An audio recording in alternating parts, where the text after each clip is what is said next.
Coucou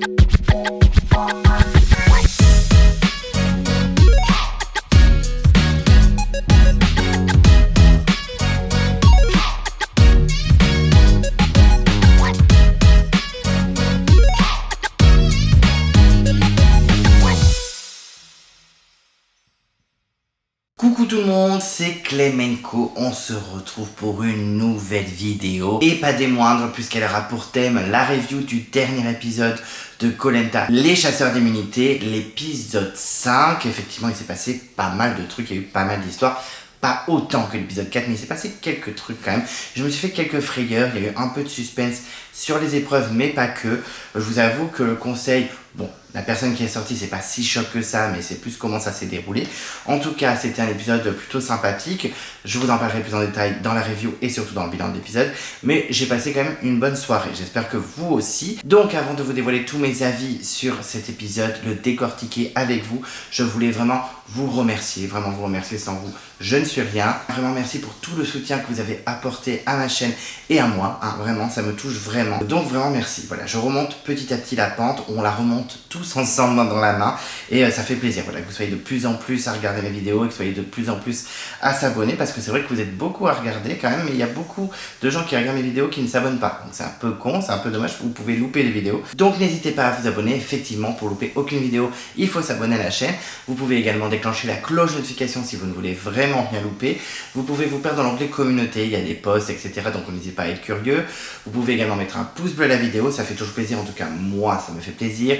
Je suis également sur les réseaux sociaux, je suis sur Instagram, donc on n'hésite pas à me follow. Et donc c'est parti, on va se plonger dans l'épisode 5 de Koh Lanta, les chasseurs d'immunité, en compagnie toujours de mon chien qui dort à côté et qui respire plus fort qu'une de chevaux. Voilà, c'est la seule comparaison que j'ai réussi à trouver en si peu de temps, mais en tout cas on l'entendra toujours bien. Il est là pour voilà, mettre de l'ambiance dans la vidéo, on est content qu'il soit là. En même temps, je vais pas l'empêcher de dormir, le pauvre. Mais en tout cas, let's go, on y va, on fonce dans l'épisode. Et donc, l'épisode commence le lendemain du conseil où Alexis était parti. Alexis avait vraiment tout fracassé en sortant. Et on va rester pas mal avec les jeunes, mine de rien. Alors que bon, c'est pas forcément eux qui vont au conseil. Si vous regardez le débrief, c'est que vous avez vu l'épisode. Donc, désolé de spoiler direct, mais les jeunes vont pas aller au conseil. Et on va quand même beaucoup les voir. Et on va surtout voir un candidat qui va être énormément mis en avant dans cet épisode. On en parlera au moment où ça arrivera. Mais effectivement, on est chez les jeunes et c'est le lendemain du conseil. Voilà, ils sont à la popote, ils préparent le riz. Et donc oui, le riz. Le scandale du riz, on est beaucoup à le dire. C'est vrai que le riz, à chaque fois, ils disent cette année, il n'y aura pas de riz, zéro riz, vous n'allez rien avoir, ok. Et en fait, épreuve de confort, il y a le riz. Même pour l'équipe qui ne gagne pas le riz, s'ils ne trouvent rien à manger pendant plusieurs épisodes, d'un coup, on leur donne le riz. S'ils ont fini le riz, on leur donne le riz après. Enfin bref, le riz est très mal géré depuis plusieurs saisons. Donc c'est un peu dommage. Et là, c'est vrai que à la fin du conseil, après que Alexis soit parti, il y a eu 700 grammes de riz donnés aux jeunes parce qu'ils n'avaient rien à manger, les pauvres petits jaunes.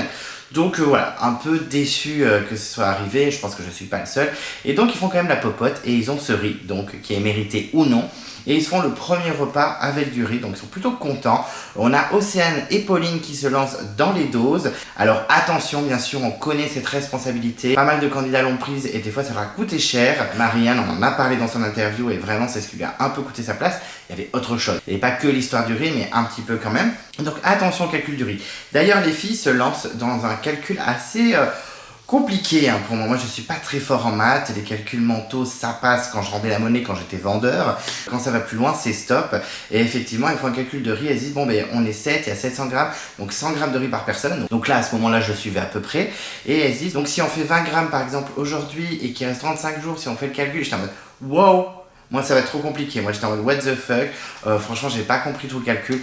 Alors pour certains ce sera assez logique, mais moi je me suis dit je comprends rien. Bon, faites le riz, occupez-vous de la dose de riz, moi je le fais pas comme ça je serai pas menacé au conseil. En tout cas elles font vraiment attention au riz, elles sont méticuleuses, elles font ça scrupuleusement, donc vraiment elles font attention à tout. Elles disent même le moindre grain de riz, j'y fais attention, et ça je peux le comprendre, elles sont en survie, et comme dirait Amri, on rentre vraiment dans le dur, là ça y est ça commence à être compliqué, et le riz ça va faire du bien, ça va lui rappeler la France, donc c'est vrai que bon, le riz on en mange souvent en France, hein, donc ça peut être une petite madeleine de Proust. Mais Sarah, de son côté, elle pense au riz, elle est contente, mais elle est surtout peinée par le conseil. C'est vrai que bon, elle a été montrée du doigt, hein, Sarah, en même temps, c'est vrai que c'est une vraie pipelette, et elle le vit mal. Voilà, elle le vit mal, elle se sent un peu seule, elle se rend compte que sa joie de vivre, le fait qu'elle soit bavarde, sociable et tout, c'est un point fort, mais qui devient un point faible en fait dans Koh-Lanta, parce qu'elle fatigue assez rapidement.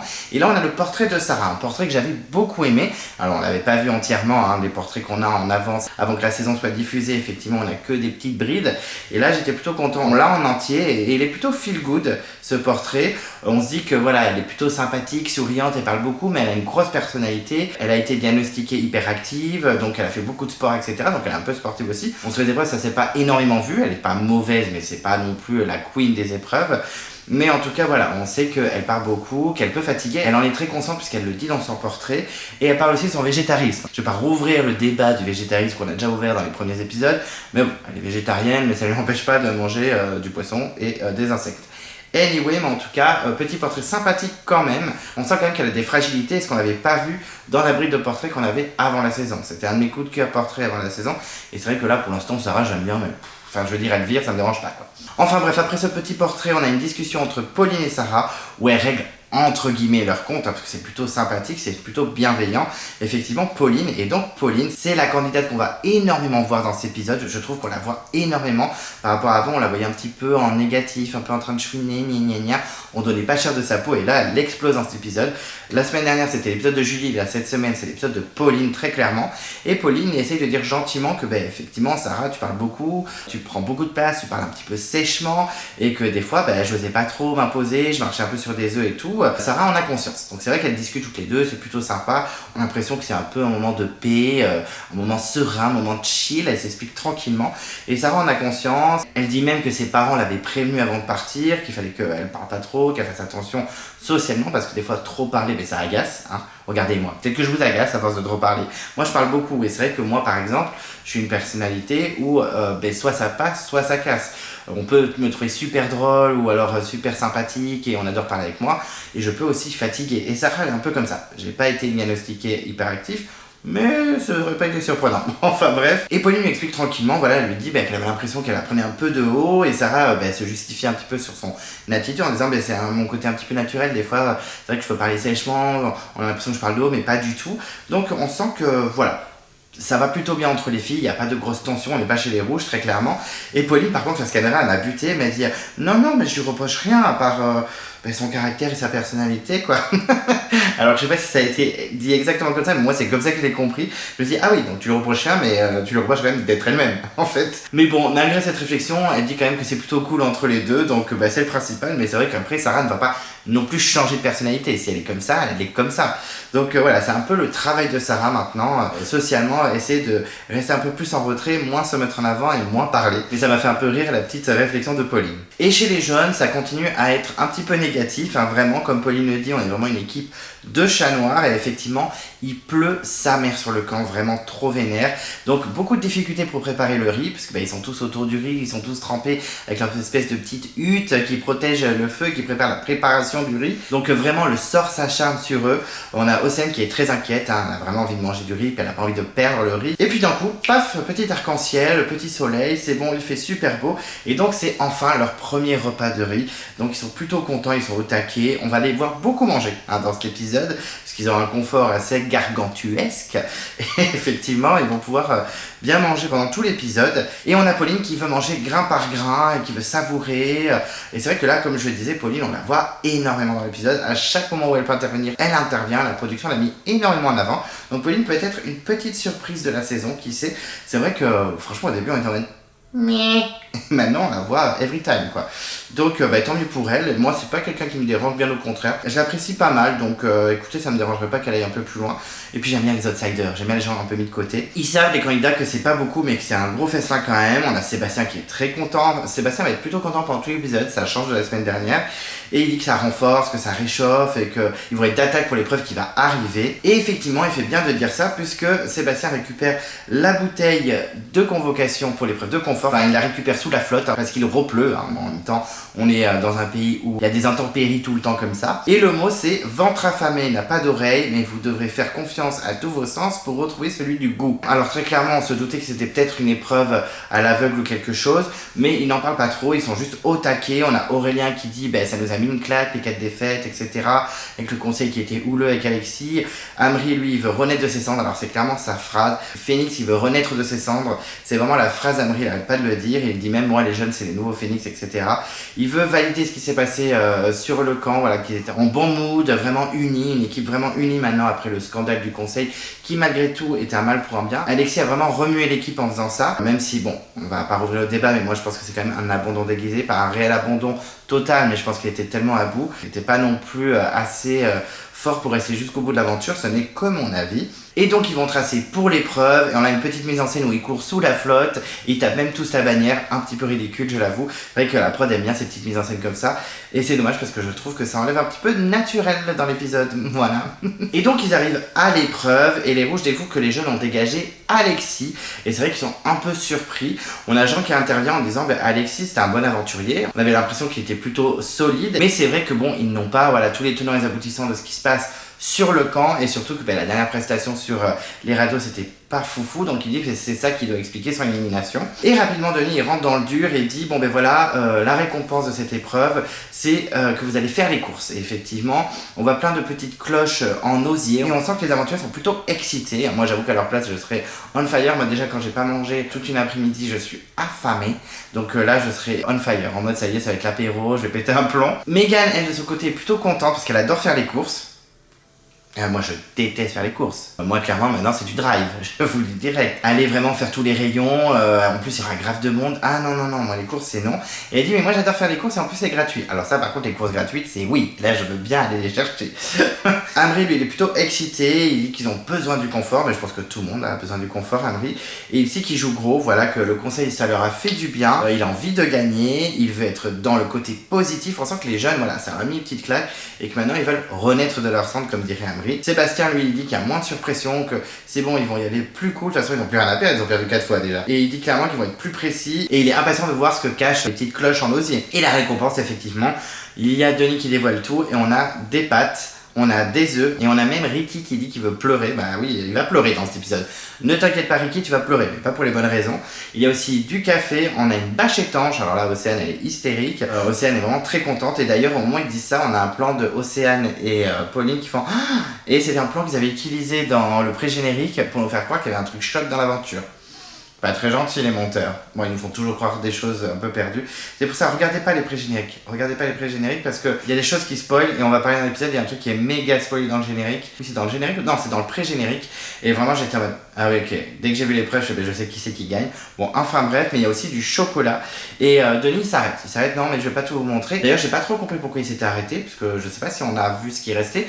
J'ai aperçu des bananes, mais il n'y a pas eu de grosse surprise ou de choix. Quand il a dit ça, je me suis dit, mais il va y avoir des choix, etc. Mais pas du tout. Donc j'ai pas trop compris. Et effectivement, Denis explique que les récompenses sont matérialisées par des plaques. Des espèces de plaques en bois avec marqué le nom du cadeau dessus, de la récompense. Et là, il a expliqué l'épreuve. Alors sur le coup, je n'ai absolument rien compris, j'ai vraiment rien compris, mais j'étais complètement perdu, peut-être que j'ai pas assez suivi, je sais pas, j'étais complètement perdu, et quand j'ai vu l'épreuve j'ai fait ah d'accord. Alors c'est très simple, il y a un coursier dans chaque équipe, le coursier doit courir, il doit monter sur une énorme plateforme, voilà, il a des obstacles, des bambous, faut s'entremêler dans ce labyrinthe de bambous et choper une des plaques, voilà, il y a plein de petites plaques posées, il choisit une des plaques, il la lance par-dessus la plateforme, il descend de la plateforme, ils sont accrochés à une corde, ça j'ai oublié de le préciser, ils sont accrochés à une corde pendant tout le long, donc ils vont emmêler la corde dans tous les bambous, ça va être un enfer. Et une fois que c'est bon, ils sont descendus et qu'ils ont validé en se mettant sur une petite plateforme de bois, ils vont pouvoir guider chaque membre de l'équipe qui ont un bandeau sur les yeux en mode Kola-Maya et ils vont devoir les faire avancer jusqu'à la plateforme. Attention, il y a 2 obstacles à passer, calmons-nous, c'est juste 2 fois 2 poteaux à traverser, il faut bien passer au milieu, l'espace est plutôt grand, bon ça arrivait des candidats de passer à côté et tout, mais s'ils passent à côté, ils doivent revenir en arrière. Et une fois que le coursier a appelé le premier et que le premier est arrivé sur la plaque, il doit repartir chercher une plaque, revenir, etc. Il doit en avoir 6. Et une fois que le premier de son équipe est arrivé sur la plaque, c'est à lui et ensuite tous les camarades qui vont arriver en suivant de guider les autres. Bon. Je sais pas si vous avez tout compris, mais si vous avez vu l'épisode, j'espère que c'était assez clair. Donc ils doivent ramener 6 plaques plus un masque de plongée, de snorkeling on va dire, hein, pas de plongée sous-marine non plus. Alors sur le coup je me suis demandé mais pourquoi un masque, et après j'ai compris qu'en fait il gagnait aussi le kit de pêche, et ça je l'avais pas compris tout de suite, j'étais un peu neuneux hein, pendant les explications. Je trouve ça un peu beaucoup, j'avoue que toute la bouffe plus le kit de pêche, je trouvais ça beaucoup comme récompense, c'est quand même un gros confort là, mais bon. Écoutez, c'est pas moi qui fais les règles, mais j'ai trouvé ça un petit peu beaucoup. Je sais pas si vous avez compris toutes mes règles, je les ai peut-être mal expliquées, mais en même temps, c'était aussi bien expliqué qu'à la télé parce que je n'avais rien compris. Je sais que je suis pas une flèche, mais quand même. Et bien sûr, l'équipe qui a réussi à avoir ses 6 plaques et son masque en premier remporte l'épreuve. Bon. Ensuite, on a le tirage au sort parce qu'ils sont quand même 7 jaunes contre 10 rouges. On a 2 filles et un garçon qui vont dégager. Et ce sera Megan pour les filles et David et Jean pour les gars. Donc j'étais un peu déçu que David retire la boule noire parce que j'avais envie de le voir un petit peu sur les épreuves parce que David il parle beaucoup, blablabla, ça critique beaucoup, mais on voit pas grand chose, que ce soit sur le camp ou sur les épreuves. Sur cet épisode, ça va passer. Mais j'avoue que David, ça parle beaucoup, mais ça fait pas grand chose sur le camp et sur les épreuves. Donc j'attends vraiment au tournant. Je vais un peu m'acharner sur David dans cet épisode, je suis désolé. Pourtant, j'avais vraiment adoré le portrait, mais là, il commente beaucoup trop, il critique tout, et j'ai l'impression qu'il fait pas grand chose. Donc enfin bref, ces trois-là ne pourront pas faire l'épreuve. Il pleut de ouf, donc ils vont faire un peu l'épreuve sous la pluie, mais je crois que les intempéries vont se calmer pendant l'épreuve. J'ai pas l'impression qu'ils étaient trempés pendant tout le jeu. Ils discutent entre équipes pour savoir qui va être le coursier, qui va prendre un petit peu l'épreuve en main. On compte beaucoup sur lui. Il y a sur ceux qui vont avancer les yeux bandés, mais c'est surtout le coursier qui va guider le truc, qui va mener la danse, on va dire. Et c'est vrai qu'au départ, je pensais que c'était Amri qui allait être coursier chez les jaunes, mais rapidement on découvre que c'est Sébastien. Et chez les rouges, Ricky s'impose assez rapidement en disant moi je peux le faire, il n'y a pas de souci. Donc ils font le petit cri de guerre ridicule comme d'habitude, et let's go, l'épreuve va commencer. Et donc l'épreuve commence, et là c'est parti, les deux coursiers, Ricky et Seb, courent, ils tracent, ils foncent vers la plateforme, ils doivent grimper donc sur cette grande plateforme avec des bambous en obstacle, tac tac tac, ils ont attaché une corde, donc la corde peut s'emmêler au bambou, trop stressant, et c'est Sébastien, on sent que Sébastien domine Ricky direct, il arrive en premier, il prend une première plaque, il prend le riz il me semble, et Ricky arrive juste derrière, on sent que Ricky est encore en forme, parce qu'après au fil de l'épreuve ça va être un peu compliqué, et lui il prend les pâtes, bon chacun prend ce qu'il veut, moi franchement j'aurais pris au feeling, je vous avoue, j'aurais pas trop réfléchi, alors j'aurais pas pris des trucs inutiles, mais c'est vrai que riz, pâtes, œufs, c'est assez un classique, je pense que clairement tout le monde aurait pris ça. Et après pour le reste on peut se faire plaisir avec du chocolat et des cookies effectivement, mais la bâche aussi très important, je pense que j'aurais pris la bâche assez rapidement. Je sais même pas s'ils ont pris la bâche. Si ils ont pris la bâche, on l'a même pas vu sur le camp. Bon enfin bref, Sébastien arrive donc en premier sur la plateforme, il a un petit peu galéré mais franchement on sent qu'il domine quand même l'épreuve, et il dirige Amri, c'est Amri qui est en premier avec son petit bandeau sous les yeux, et il court, c'est vrai que Amri court assez rapidement, il avance extrêmement bien, même s'il se prend un poteau sur la route, franchement il est assez efficace. Ricky arrive à son tour à la plateforme et il dirige Meyssa qui traîne pas non plus, hein, Meyssa qui est assez efficace, et Sébastien et Amri, franchement ça y est, c'est bon, Amri est arrivé sur la plateforme, Sébastien part chercher une autre plaque de son côté, Ricky et Meyssa aussi, ça marche plutôt pas mal tous les deux, et Meyssa est arrivé aussi, donc Ricky repart de son côté, Sébastien a de l'avance et chope la plaque des pâtes maintenant. Ils ont fait dans l'utile, hein, tous les deux d'abord, ils ont bien fait. Et rapidement, il revient sur la plateforme et c'est Amri qui va diriger Aurélien. Là, c'est plus à Sébastien de diriger. Et il court comme un dératé, hein, le Aurélien. Il galère un peu à passer entre les poteaux. Mais franchement, il est assez efficace. Il traîne pas, il est pas en mode hésitant, je ne sais pas où aller. Non, franchement, il est plutôt efficace. Même si des fois, il va faire des marches arrière parce qu'il loupe les poteaux. Mais franchement, il est plutôt efficace. Ricky, de son côté, arrive avec sa deuxième plaque. Et Meyssa dirige Maxime. On a l'impression qu'ils ont eu la même stratégie. On commence par les mecs et ensuite on finit par les filles. Et c'est vrai que des fois je trouve que les filles elles sont un peu encore pas trop considérées sportivement, ou même au niveau de la force et tout, je suis un peu déçu. Pendant l'épisode je vais faire 2-3 réflexions sur ça, je trouve que les filles elles sont vraiment en mode en second plan, d'abord les mecs. Donc voilà, un peu déçu, mais bon c'est comme ça. Et Aurélien de son côté est arrivé, donc Sébastien repart pour chercher la troisième plaque, donc il a vraiment une bonne avance, presque une plaque d'avance. Maxime galère un petit peu, j'avoue que même si j'adore Maxime, il loupe un peu les poteaux et il fait perdre un peu de temps. Sébastien de son côté arrive avec la plaque des œufs, donc ils ont déjà 3 plaques. On a Aurélien et Amri qui dirigent Léa cette fois. Ouais, c'est vrai qu'elle a un peu du mal. C'est vrai que la Léa, elle galère un peu, on a l'impression qu'elle n'entend pas les garçons, et en fait, effectivement, Amri et Aurélien hurlent dans tous les sens. Il n'y en a pas un qui a pris le lead, et du coup, elle est un peu perdue, la Léa. Maxime, de son côté, est enfin arrivé, et Ricky chope une autre plaque. Léa passe les premiers poteaux, vous savez, il y avait à passer 2 fois 2 poteaux, elle passe les premiers, mais c'est quand même un massacre, hein. Je suis désolé, je l'ai noté, j'ai mis Léa massacre. Ricky, de son côté, est arrivé, et là, c'est les rouges qui dirigent Cécile qui est plutôt efficace. Léa, c'est la galère de son côté, hein, chez les jaunes, mais on sent que ça va mieux. On sent que ça y est, elle a un peu plus confiance. Et en plus, Cécile n'est pas loin, donc elle peut potentiellement rattraper. Mais Léa arrive enfin. Sébastien trace donc pour la 4e plaque et il est assez efficace le Sébastien, il lâche pas l'affaire. C'est pas forcément un candidat que j'aime bien, mais là sur l'épreuve il a été vraiment bon. Et Cécile finit par arriver à son tour, elle a réussi à resserrer un petit peu l'avance qu'avaient les rouges. Sébastien de son côté arrive avec sa 4e plaque et là les jeunes dirigent Sarah qui fonce comme une bombe, elle n'hésite pas et franchement elle me cartonne bien.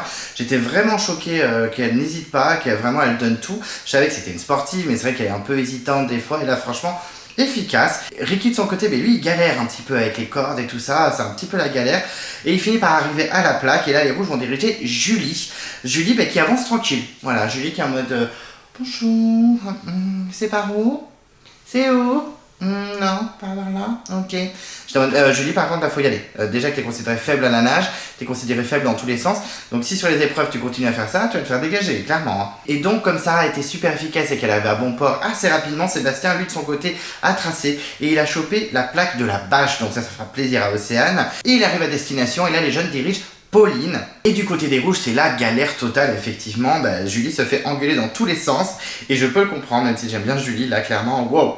Girl, faut y aller, elle ne court pas du tout et au bout d'un moment elle finit par y arriver mais c'est vrai qu'elle était très lente, je pense qu'elle a fait perdre beaucoup de temps à son équipe donc Ricky repart mais Pauline elle arrive à son tour en 3 secondes donc vraiment hyper rapide et grâce à elle Sébastien peut repartir pour la 6e plaque, il a une plaque d'avance sur Ricky. Non seulement les jaunes ont été plus efficaces que les rouges mais en plus certains rouges ont été très lents donc franchement chapeau Sébastien qui a vraiment fracassé Ricky sur sa performance et Julie a fait perdre énormément de temps, faut le dire. Ils en parlent pas du tout dans l'épisode mais qu'est-ce qu'elle a fait perdre du temps. Je pensais qu'elle allait se faire défoncer au retour sur le camp mais pas du tout. Bon, tant mieux pour elle, ça n'est pas si mal sorti la Julie. Donc Sébastien récupère une dernière plaque et en plus c'est la plaque des cookies donc ça va faire plaisir à beaucoup de monde, ça va faire plaisir un petit peu des petites sucreries sur le camp. Ricky donne tout mais il galère, clairement il galère vraiment.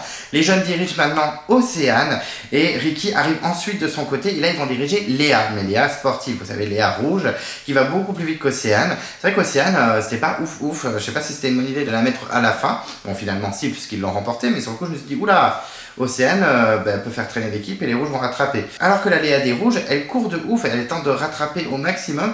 Je la trouve vraiment efficace. Léa, on peut pas dire qu'elle est nulle sur les épreuves, faut arrêter de se mentir. Certes, ils l'ont vendue comme une machine, mais là, je trouve quand même qu'elle donne tout. Océane est beaucoup plus hésitante, et c'est vrai que Léa arrive avant Océane. Ricky repart pour la dernière plaque, on sent quand même que c'est un peu compliqué, que les jeunes ont quand même beaucoup d'avance. Et c'est vrai qu'en plus, le Ricky, il a l'air fatigué. On va savoir pourquoi dans l'épisode, mais sur le moment, je dis, oulala, il commence à être vraiment fatigué de toutes ses performances. Et en plus, pour ajouter à ça, Océane arrive enfin à bon port, et Sébastien part chercher le masque. Le masque qui finalise la victoire de son équipe. Et Ricky arrive quand même à ramener sa 6e plaque. Et là, les rouges vont diriger Émilie. Et Émilie, c'est pareil que Julie. Elle ne court pas, elle est en mode hésitante. Un peu moins que Julie, mais quand même. Donc là, je me suis dit, non mais Émilie, déjà que t'es détestée sur le camp par plein de gens, et en plus t'es pas performant, toi aussi tu vas te retrouver dans le viseur. Déjà que tu l'es un petit peu. Et puis au final, ça ne sert plus à rien qu'Émilie essaye d'avancer, puisque Sébastien chope le masque et donne la victoire à son équipe. Alors il n'y a pas que lui sur l'épreuve, mais quand même, il a bien participé. Et donc les jeunes éclatent de joie. Enfin une victoire après 4 défaites. Ils cassent enfin la malédiction. Ça y est, ils ont remporté une épreuve. Sébastien de son côté dit que son taf l'a aidé, parce qu'effectivement il a un travail assez manuel, donc ce genre d'épreuve c'est vraiment pour lui. Aurélien dit que chacun était à sa place, que ça y est, il y avait vraiment une unité dans l'équipe. Il parle de la performance de Sébastien qui a été incroyable, mais que voilà, ils se sont tous fait confiance et qu'ils ont tous été efficaces. On sent ça y est, enfin une équipe très ensemble, unis, main dans la main. Je pense que vraiment ce conseil d'Alexis a changé quelque chose. Et du côté des rouges, il y a Cécile qui dit que c'est dur de perdre, mais qu'elle avait aussi beaucoup d'empathie pour les rouges et que c'était dur aussi de les voir repartir tout le temps sans rien, et qu'elle est très contente pour les jaunes, qu'elle pense à eux souvent quand ils gagnent des épreuves et qu'elle sait que les jaunes vont rentrer bredouille.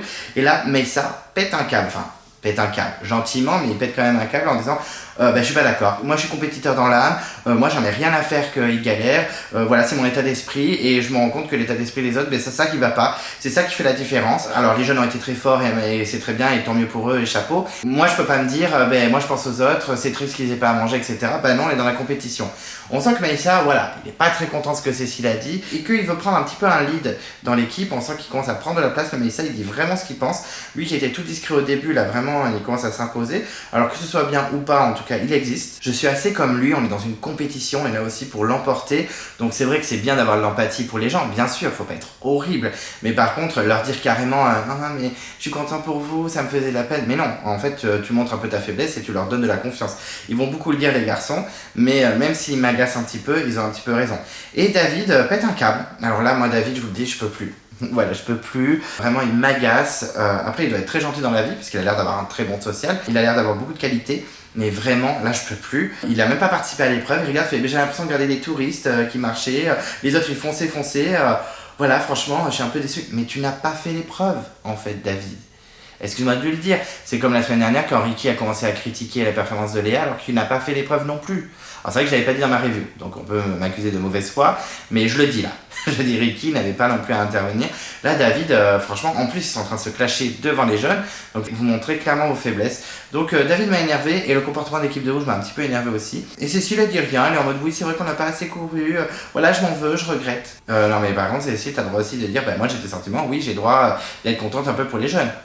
Oh! On découvre donc à ce moment-là, enfin moi je découvre, peut-être que tout le monde avait compris mais pas moi, que les jeunes ont également gagné le kit de pêche, en plus de tous les gains qu'ils ont eu, donc moi je trouvais ça un peu beaucoup. Kit de pêche plus 6 gains, ça fait beaucoup, et effectivement ils récupèrent les œufs, les pâtes, du café, du chocolat, des cookies, on a même Denis qui fait « Et tenez du riz, vous avez fait l'oublier !» C'est vrai qu'ils récupèrent tout ça sous les rires de Denis, ça m'a dead, les rires de Denis m'ont dead. Et donc les jeunes repartent les mains bien pleines, et les roules, ben... Vous repartez sans rien? Ah si, avec le sun. On débarque ensuite chez les jeunes, retour très glorieux. Effectivement, ils ont remporté enfin une épreuve, et là c'est l'épreuve de confort, une grosse épreuve de confort avec pas mal de cadeaux. Donc il y a le kit de pêche, et là on sent vraiment un Sébastien très content qu'il y ait le kit de pêche, il est vraiment très très hypé. Ils sont très heureux, ils sont fiers, on a encore Amri qui dit le phénix renaît de ses cendres, il va pas arrêter de le dire. Et Amri qu'on va aussi beaucoup voir dans cet épisode, mais d'une façon beaucoup plus positive. C'est plutôt cool, je suis plutôt content parce que c'est vrai qu'Amri a beaucoup souffert apparemment sur les réseaux sociaux. J'ai lâché totalement Twitter, voilà, je vous le dis, j'ai lâché tous les réseaux sociaux, X, Instagram, tout ça, je regarde plus du tout parce que ça me dégoûte. Parce que les gens, c'est des rageux, ils sont pas objectifs, ils détruisent tout juste pour être méchants. Moi, quand je fais mes reviews, j'essaye d'être vraiment bienveillant. Je dis toujours que c'est des candidats, que c'est l'aventure et que les gens sont différents hors du jeu. La preuve, avec mes interviews, on le voit vraiment. Mais là, Twitter, j'ai arrêté. Et c'est vrai qu'Amri a pris vraiment cher et je trouve ça regrettable. Donc, je suis plutôt content qu'on le voit positivement dans cet épisode. Et il dit face caméra que ça fait du bien. Que bon, là on les a écrasés sur l'épreuve et que même si on a perdu 4 fois, ils ont quand même gagné que 5 fois et nous 4, donc il y a pas non plus un bulldozer qui leur est passé dessus, il y a eu 4 d'un coup, mais franchement ça passe. Il dit que c'est la renaissance des jeunes, qu'il est prêt à tout défoncer. Koh-Lanta c'est dur parce que c'est à la fois individuel mais aussi collectif, et là ça a fonctionné, donc voilà, ils se sont fait confiance et qu'ils trouvent ça très beau, et c'est vrai que c'était très beau cette victoire des jeunes inespérée un petit peu. Aurélien de son côté il dit qu'ils en avaient vraiment besoin, bon après je pense qu'une victoire t'en as toujours besoin dans Koh-Lanta, et que ça leur permet de reprendre du poil de la bête, et que ça donne beaucoup d'espoir. T'es Aurélien, on est très content de ta réflexion, c'est vrai, donc ça fait plaisir. Et là on a un petit inventaire culinaire de Sarah qui dit ben voilà on a des pâtes, on a du riz, elle est toute contente. Océane est très heureuse aussi, et Pauline qu'on voit encore, qu'on va beaucoup voir, elle dit que ça lui a donné beaucoup de confiance, ce confort, et que ça a un confort de ouf, clairement je suis assez d'accord avec elle, et que ça permet aussi d'aller aux épreuves beaucoup plus vénère, beaucoup plus près, et que là elle attend qu'un truc, c'est les cookies. Donc on a le moment cookie avec Amri qui dit clairement qu'il est fan de cookies. Apparemment sa femme en fait des cookies, qui dit qu'elle devrait se lancer dans le business, qu'il adore les cookies de sa femme, donc ils trinquent tous ensemble avec leurs petits cookies. Amri, ben voilà, il dit que c'est la base, il kiffe de ouf, il dit que c'est le meilleur jour de sa vie, même mariage, naissance bébé, clairement à côté c'est rien, bon, parce que là vraiment il souffrait donc je le comprends, et il dit face caméra que ça lui rappelle sa femme, et ben il pleure, moment émotion, donc on voit vraiment Amri d'un bon côté, ça me fait plaisir. C'est pas forcément un de mes favoris, quoique je pense qu'il doit être peut-être dans le top 6-7. Faudrait que je fasse un top pour l'instant, mais bon, la saison n'est pas finie, mais bon, j'aime bien faire des petits tops quand même. C'est un candidat que j'aime bien. Et c'est vrai que là, il pense à sa femme, qu'il a laissé seule avec ses enfants, qu'en plus ses enfants, ben, ils ont la rage, quoi. C'est des gamins qui ont vachement d'énergie, donc ça doit être très dur pour elle. Mais qu'elle lui a laissé vivre son rêve, qu'il trouve ça très beau. Et on a le portrait d'Amri. Portrait long, donc plutôt cool. Bon, très sportif au début, on voit toutes les compétitions, gna gna gna. Je fais de la boxe ou du karaté, je sais plus ce qu'il fait. Un sport de contact, de combat, qu'il a eu plein de prix, et que maintenant il a une salle, qu'il est coach, etc. Donc très sportif, mais aussi un peu famille. On le voit avec ses enfants, on voit que c'est un chef de famille, qu'il est leader. Son côté papa poule, cool, qu'il est pas assez strict. Donc ça m'a un peu surpris qu'il soit pas assez strict. Mais j'ai trouvé le portrait plutôt sympathique. Comme celui de Sarah, il était sympa. On voit un peu plus de leur vie et un peu plus de leur failure. Donc je trouve ça plutôt sympa. Je sais que pas mal d'entre vous n'aiment pas les portraits, moi j'aime bien. Donc j'étais plutôt content de le voir. Et donc on retourne dans le monde des cookies. Et effectivement, pour Sébastien, c'est le meilleur cookie du monde. Que le conseil, ça a fait du bien. Qui remercie Alexis. Donc vraiment, l'ombre d'Alexis plane au-dessus du camp. Et on sent que même si Alexis a peut-être abandonné, on va pas ouvrir le débat, pour moi c'est un abandon, mais ce craquage, ce pétage de plomb a vraiment été utile aux jeunes. Je pense qu'Alexis va être content en voyant ces épisodes, il va se dire j'ai pas fait ce sacrifice comme il dit pour rien. Ça les a reboostés et ils veulent rien lâcher, et on a un Sébastien qui est tellement gourmand qu'il lèche l'assiette devant un Aurélien hilar.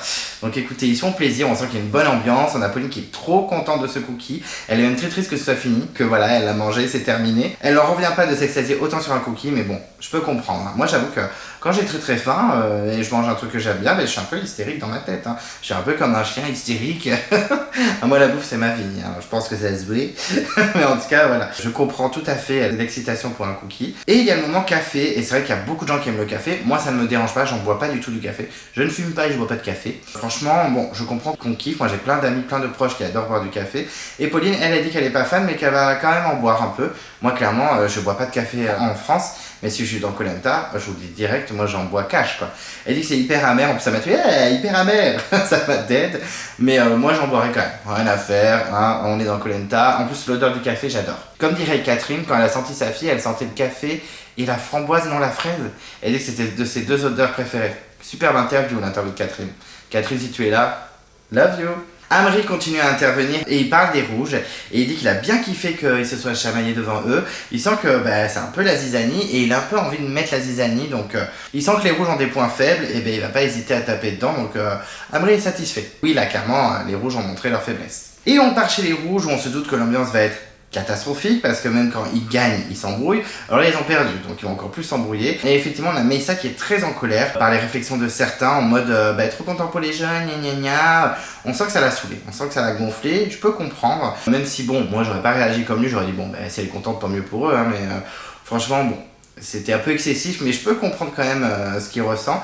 Et Émilie dit clairement, là faut penser à l'immunité, c'est pas grave pour le confort, etc. On sent que c'est une Émilie un peu déterminée. Bon, elle va pas l'être très longtemps, mais... Et Meyssa, voilà, il ne décolère pas, il aime pas perdre. En plus, les gens qui sont trop fair-play en compétition, c'est chiant, gna gna gna. Donc on voit qu'il marronne un petit peu dans la jungle avec David. Et il y a une petite explication avec les filles, avec Émilie et Cécile notamment. Et les garçons disent clairement aux filles, vous avez donné une confiance énorme aux jeunes. Là, clairement, vous avez montré un peu nos faiblesses. David lui il est dégoûté de la performance. Il dit clairement, franchement pour ce qu'ils ont fait, moi j'ai laissé ma place pour des gens qui ont même pas couru. Non mais David, on parle de toutes les performances que tu as faites sur les épreuves ou pas? Désolé machin sur le David, mais en fait je trouve qu'il a une gueule comme ça et en action il y a rien quoi. Sur le camp qu'est-ce qu'il a fait?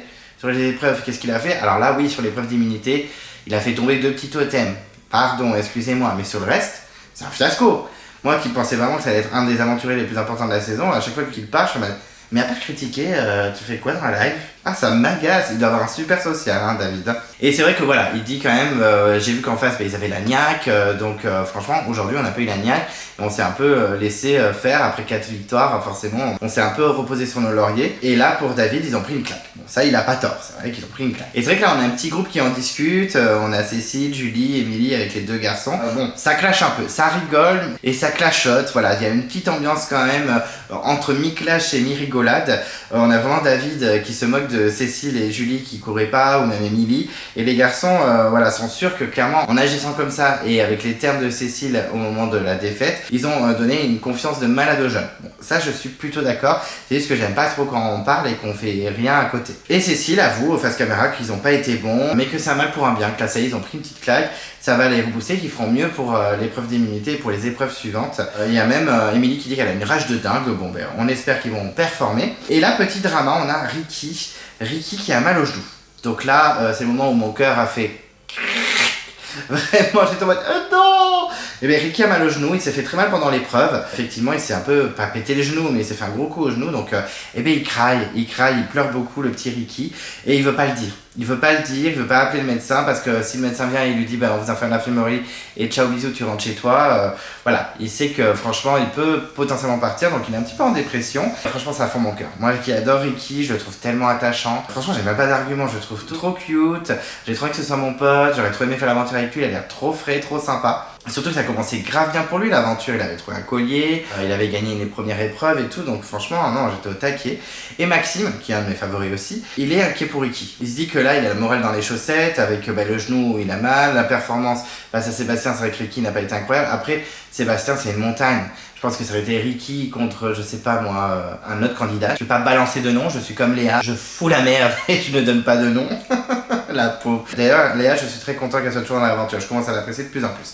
Mais ça on en parlera plus tard. Oh là là, mais je m'éparpille, c'est n'importe quoi. Bon, enfin bref, c'est vrai que bon, il digère pas trop la défaite, le Ricky, il doit être un peu déprimé selon les termes de Maxime. Et on a Léa rouge, dont on dit qu'elle n'est pas très chaleureuse, pas souriante, etc. Et j'étais le premier à le dire. Et ben Léa lui remonte le moral, voilà, elle est à son chevet, elle lui remonte un peu le moral et tout ça, donc super sympa de sa part. On a Julie aussi qui essaie de lui monter le moral. Et Maïssa de son côté est plutôt peinée, voilà, elle dit que c'est son petit frère, que ça lui fait du mal de le voir un peu comme ça, mais que voilà, il sait qu'il va peut-être sûrement se relever, que c'est un bonhomme Ricky, c'est un mal alpha, il va pas se laisser faire comme ça. Bon, enfin bref, et il veut pas appeler le médecin, il dit clairement qu'il veut pas appeler le médecin, mais Cécile insiste un peu, voilà, elle veut prendre des nouvelles, elle sait qu'il est au plus bas, elle veut quand même appeler le médecin, elle essaie de le convaincre, elle réussit à le convaincre, donc elle l'appelle, et Cécile dit clairement, il vaut mieux appeler le médecin que repousser l'auscultation et se rendre compte que c'est encore pire dans quelques jours. Donc elle a raison, Cécile franchement elle a la raison, je suis assez d'accord avec elle, et donc le médecin débarque, et même Maïssa dit, on fait pas son malin quand il y a le médecin, clairement, avec son sac à dos rouge-jaune, là, on est en mode, ok, s'il vient sur le camp, c'est que potentiellement Ricky peut partir. Et le médecin ausculte Ricky, le touche les genoux et on sent que Ricky est au bout de sa vie, qu'il a super mal, que c'est très dur pour lui. En plus, je pense que il simule pas parce que c'est vrai que Ricky fait pas mal de sport, du karaté, il me semble, il est ceinture je sais pas quoi, ceinture noire, je crois. Donc il en a dû connaître des petits coups pas très agréables sur son corps. Et là, David est vraiment inquiet. Il a dit, là, vraiment, quand on voit son visage, oh my god, il va sortir. Mais c'est rien de grave. C'est vrai qu'il a une petite bombe sur son genou. Alors je ne suis pas médecin, je ne sais pas ce que c'est exactement. Je pense que c'est pour calmer, j'en sais rien. Il a une petite bombe, un petit tag sur le genou. Et voilà, le médecin il dit c'est bon, vous pouvez rester sur le camp. Donc Ricky est plutôt soulagé. Il veut absolument faire l'épreuve d'immunité. En tout cas, il a la rage. Il veut être là, il veut être dans le game. Et là, c'est la session pêche, session fishing avec les jaunes. Et là, on a vraiment... je crois que c'est bon, Sébastien sûr, peut-être Amri et Aurélien qui chantent Renaud, Mistral gagnant. Alors, unpopular opinion, pour ceux qui ont vu mes reviews de la Star Academy, je ne suis en général pas fan de la musique française, même si j'ai mes coups de cœur et que j'ai plein de musique française que j'aime bien, mais je déteste Renaud. Voilà. Alors, pas le monsieur, je le connais pas, voilà, il est sûrement très gentil, je n'en sais rien, mais ses musiques, voilà, je n'aime pas du tout. Voilà. C'est pas que c'est mauvais, c'est que je n'aime pas. Voilà, je n'apprécie pas les chansons de Renaud. Et surtout Mistral gagnant, je crois que number one. Alors c'est une très belle chanson, elle est très bien écrite, voilà. Moi je n'aime pas à mon oreille, désolé. Et donc quand ils ont chanté c'est pas l'homme qui prend la mer, c'est la mer qui prend l'homme, j'étais vraiment oh my god, vous avez tous mon affaire quoi. Entre allumer le feu, ramener le totem à la maison et maintenant c'est la mer qui prend l'homme, je sais pas quoi, ah non. Dépression. Enfin bref, alors que si j'avais été candidat à Koh-Lanta, je pense que j'aurais chanté chaque jour, que Dieu fait. Donc j'aurais été aussi peut-être insupportable. Vous me direz, Alain de Koh-Lanta Thaïlande, apparemment sur le candidat il chantait tout le temps. On l'a jamais vu chanter dans les épisodes, sauf quand il mangeait ses pizzas et qu'il disait face à la mer. Et c'était clairement pas sa meilleure prestation. Bon, enfin bref. Donc Sébastien se lance pour pêcher, il part avec Amri. Alors au départ je pensais qu'il était parti avec Aurélien, mais je crois qu'il est parti qu'avec Amri. Par contre aucune fille. Allez c'est parti. Clemenco le féministe débarque, aucune fille peut aller pêcher avec lui, c'est forcément des mâles alpha qui y vont. J'étais vraiment en mode, ok, ça fait 2 fois que c'est un peu limite garçon-fille. Après, peut-être que je cherche la petite bête, peut-être que je suis un féministe un peu trop vénère, je ne sais pas, mais ça m'a mis quand même la puce à l'oreille. Une des filles aurait pu partir avec Sébastien. Non, c'est les 2 mâles alpha qui y vont. Bon, après, peut-être qu'aucune fille s'est proposée. C'est possible aussi, nous n'avons pas tous les tenants et les aboutissants. En tout cas, ils se font un moment chill dans l'eau. Amri a grave kiffé. Voilà, c'était vraiment un moment qu'il a super kiffé, moment suspendu, il était grave à l'aise, il voyait les petits poissons, le regarder, se cacher dans les pierres et tout ça. Bah oui, parce qu'il voulait survivre, il voulait pas se faire planter, monsieur. Et il dit clairement que c'était une sensation étrange qu'il n'a jamais ressentie, mais que c'est ce qu'il cherchait vraiment dans Koh-Lanta, donc il est très content. Et ça doit être super. Moi j'ai déjà fait du snorkeling dans plusieurs endroits. Mes dernières vacances c'était à l'île Maurice pour ceux qui me suivent sur les réseaux sociaux. J'étais à l'île Maurice et à l'île Ellie Rodrigue, et j'ai fait du snorkeling, c'était vraiment trop la base, j'adore. Et pour ceux qui veulent savoir ma vie privée, je me suis inscrit à des cours de plongée, donc vraiment c'est trop la base, vraiment pour ceux qui l'ont jamais fait c'est trop la base. Et en rentrant bredouille, parce qu'ils sont revenus bredouille, ils avaient mal à la femme, ils ont chopé 0 poisson. Hein. Et en revenant, en sortant de l'eau vraiment à 2-3 cm de hauteur, Sébastien se fait toucher par une petite méduse perfide. Je voyais la petite méduse en mode... Ça va être trop cute ta méduse, on aurait dit la méduse dans Mario, Gloops je crois qu'elle s'appelle. Donc ça fait pas très plaisir hein, les méduses hein, quand elles te piquent et là le petit Sébastien il est dégoûté, il se frotte les pieds, se frotte les chevilles et il dit déjà on n'a pas eu de poisson et en plus j'étais dans l'eau tout le temps et je me fais piquer au moment où je sors quoi. Eh ben oui il faut faire attention.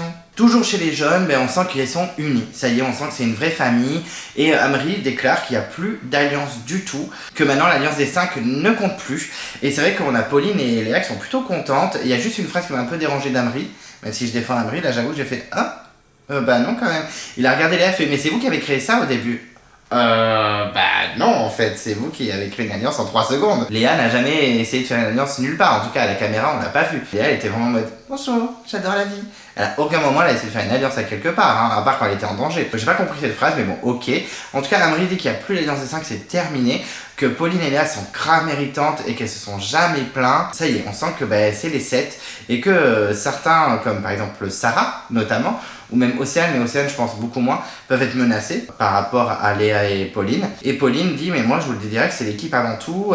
Léa également a dit qu'elle veut vivre à fond l'aventure, qu'elle voulait pas vivre l'aventure en étant de côté, en étant au second plan, donc voilà, ils veulent plus du tout perdre, ils sont au taquet. Et Léa face caméra dit qu'elle croit à Amri pour l'alliance, que vraiment maintenant ils sont tous au même étage, qui sont tous égaux niveau alliance et stratégie, à voir par la suite. Faut pas s'enflammer non plus, mais elle dit souvent les garçons m'ont boosté, que ce soit Amri, Aurélien ou Seb, etc. Donc voilà, j'y crois. Par contre j'ai un petit doute sur Sarah, puisqu'effectivement Sarah ça fait pas ses affaires tout ça, parce qu'elle était dans son alliance de 5, elle était tranquille, mais là du coup elle a un petit peu peur pour sa place, parce qu'effectivement si Pauline et Léa ne sont plus menacées, clairement Sarah peut être sur le papier assez rapidement, vu qu'elle est agaçante. Donc je pense que Sarah en vrai peut sortir avant Pauline et Léa. Ça me ferait un peu plaisir. Pas parce que Sarah serait éliminée, mais parce que Léa et Pauline, moi je les aime bien.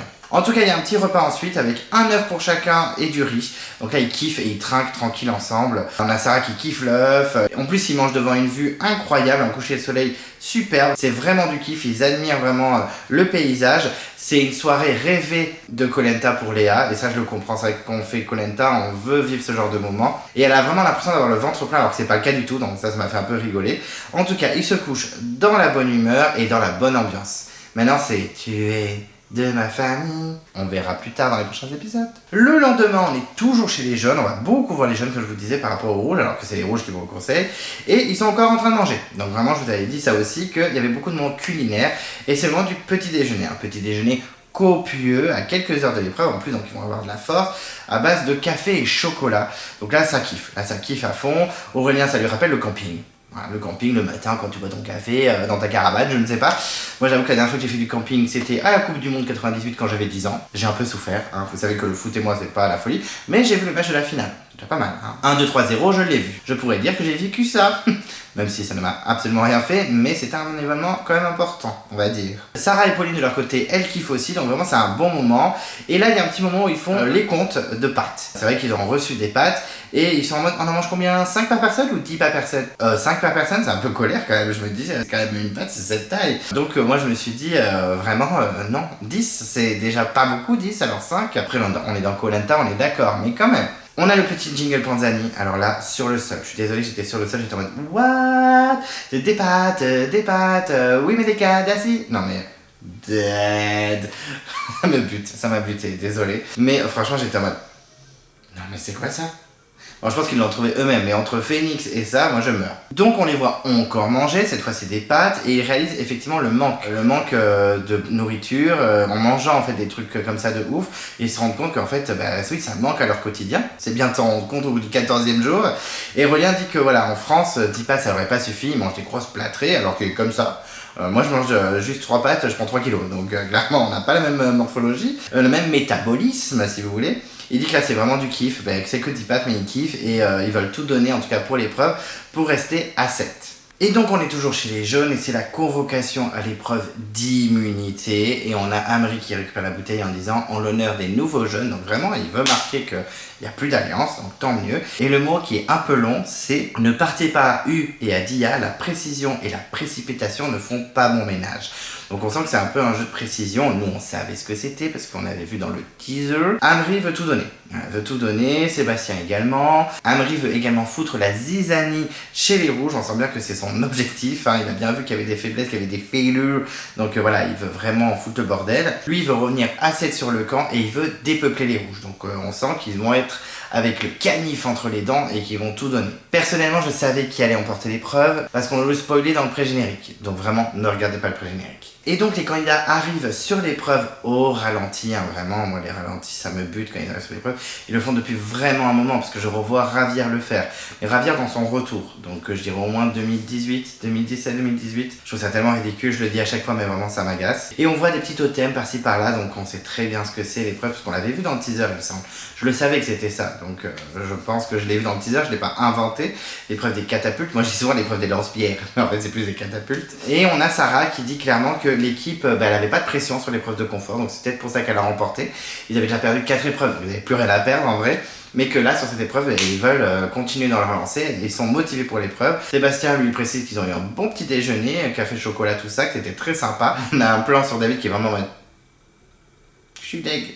m'a tué. Le pauvre David, putain, je m'acharne un peu sur lui, mais c'est vrai que... il m'a un peu agacé, mais ce plan, je l'ai trouvé un petit peu jouissif, je vais pas vous mentir. Et on a Maïssa qui précise que, bah oui, la défaite, ça a fait mal à tout le monde, mais c'est un mal pour un bien. Voilà, ils ont discuté, ils ont mis les points sur les i, les parts sur les t, et qu'ils reviennent déterminés pour l'épreuve. Donc l'épreuve, comme je vous le disais, c'est les catapultes.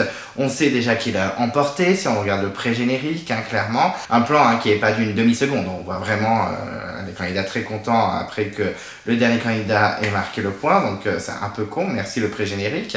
Et donc il faut faire tomber 8 petites cibles, 8 petits totems, et la première équipe qui fait tomber les 8 a gagné l'immunité. Un classique, on l'a vu X fois, c'est une épreuve culte, comme dirait Denis. Petit tirage au sort, parce qu'effectivement il y a 3 rouges qui n'ont pas participé, 2 filles, un garçon, et c'est donc Julie, Cécile et Ricky qui ne participent pas. Ça tombe bien pour lui Ricky parce que bon, il était un peu affaibli au genou, alors on n'a pas besoin d'utiliser au max ses genoux pour cette épreuve, mais quand même, c'est plutôt bien, comme ça au moins il se repose. Voilà, ça tombe bien, c'est le hasard qui tombe bien, c'est parfait. Et donc l'épreuve va pouvoir commencer.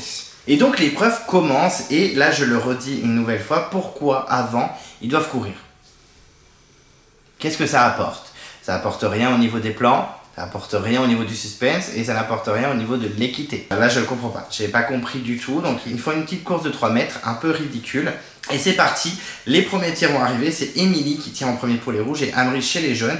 Et ça loupe, au début ça loupe, c'est normal, on est en train de jauger, on est en train de voir comment on peut tirer, on prend la température tranquillement de l'épreuve, et c'est vrai que ça loupe pas mal. On a Jean qui loupe, ils enchaînent pas mal, et en fait on a 2 tactiques, on a les rouges qui tirent très très vite, bam bam bam bam, ça s'enchaîne, et les jaunes qui prennent plus de temps. Bon, pas forcément avec du succès au début, mais chacun a sa méthode. Amri et Sarah par exemple loupent au début. Léa chez les rouges tire aussi, on se dit bon mais c'est bon, elle est sportive, elle va pouvoir réussir à marquer un point. Elle ne marque pas, après Léa c'est surtout de la force et de la natation, pas forcément de la précision. Mais Sébastien non plus ne marque pas chez les jaunes. David c'est un massacre, je suis désolé, mais son premier tir c'était vraiment en mode... Non, c'était catastrophique, sur le coup j'étais en mode jugement, je te dis... regardez, il est nul. Bon après il va bien se rattraper, bon ça va, je vais pas m'acharner sur lui, le pauvre. Je vais essayer de ne pas être trop de mauvaise foi quand même, mais c'est vrai que son premier tir c'était vraiment... Dans tous les cas personne n'a de points, c'est un peu un fiasco de tous les côtés, mais ils prennent la température comme je disais. Surtout que Maïssa et Aurélien commencent à bien tirer, pas assez encore pour marquer mais pas mal. Et puis d'un coup, chez les jeunes, qui c'est qui se réveille? Un candidat qu'on a beaucoup vu dans l'épisode, c'est Pauline, qui tire et qui marque un premier point pour son équipe, elle fait tomber la première cible. Donc on a même les candidats jaunes qui font bien popo, allez on y va. Donc 1 point pour les jaunes, 0 pour les rouges. David continue de se louper, voilà je le précise juste. Amri de son côté marque un 2e point pour son équipe, donc on est à 2 pour les jaunes, 0 pour les rouges. Megan tire à 2 doigts, elle tape le poteau mais pas la cible. Sébastien de son côté fait tomber une cible pour son équipe, et en plus c'est la plus éloignée. Donc on est déjà à 3 pour les jaunes, 0 pour les rouges, donc là je ok, alors les jeunes ils sont en train de faire un raz-de-marée, ils fracassent les rouges. Aurélien en fait tomber une 4e, et Léa chez les jaunes en fait tomber une 5e, donc là vraiment les jeunes ils ont trop la rage. En plus je me dis mais chaque jaune va marquer au moins un point, Bon, finalement, Sarah et Océane en marqueront 0. Mais franchement, je me dis, des Léa et des Pauline, franchement, elles se réveillent. Donc, on est à 5-0 pour les jeunes. Donc, moi, je me dis, c'est plié. Mais la magie de Koh Lanta va un petit peu sévir à ce moment de cette épreuve. Donc, c'est plutôt cool. Il y a un peu de suspense. Puisqu'effectivement, chez les rouges, on a Jean qui marque le premier point. Alors que chez les jeunes, ça se calme un peu. Ils enchaînent un petit peu les mauvais tirs. Et pendant ce temps, Megan, chez les rouges, marque un deuxième point. Donc, ils sont à 5 points pour les jeunes et 2 points pour les rouges. Mais Pauline, elle est là. Pauline, elle rigole 0. Et elle enchaîne, elle marque un deuxième point de sa part, mais surtout un 6e point pour les jeunes. Donc, on est à 6 points pour les jeunes, 2 points pour les rouges. Mais Maïssa, ça ne cesse pas faire chez les rouges. Il marque aussi un point. Donc, on est à 6 points pour les jeunes, 3 points pour les rouges. Pauline, elle sévit encore. Elle est encore OK. Tu me provoques, Maïssa, je suis encore dans le game. Elle tire et marque un 3e point de sa part, mais surtout un 7e point pour les jeunes. Ils sont plus qu'à 1 point de remporter l'épreuve. Et David, bon, ça me désole un peu, mais marque 1 point aussi à son tour. Ça y est, David est enfin efficace. Et donc, on a 7 points pour les jeunes, 4 points pour les rouges. Sarah tente de son côté, mais non.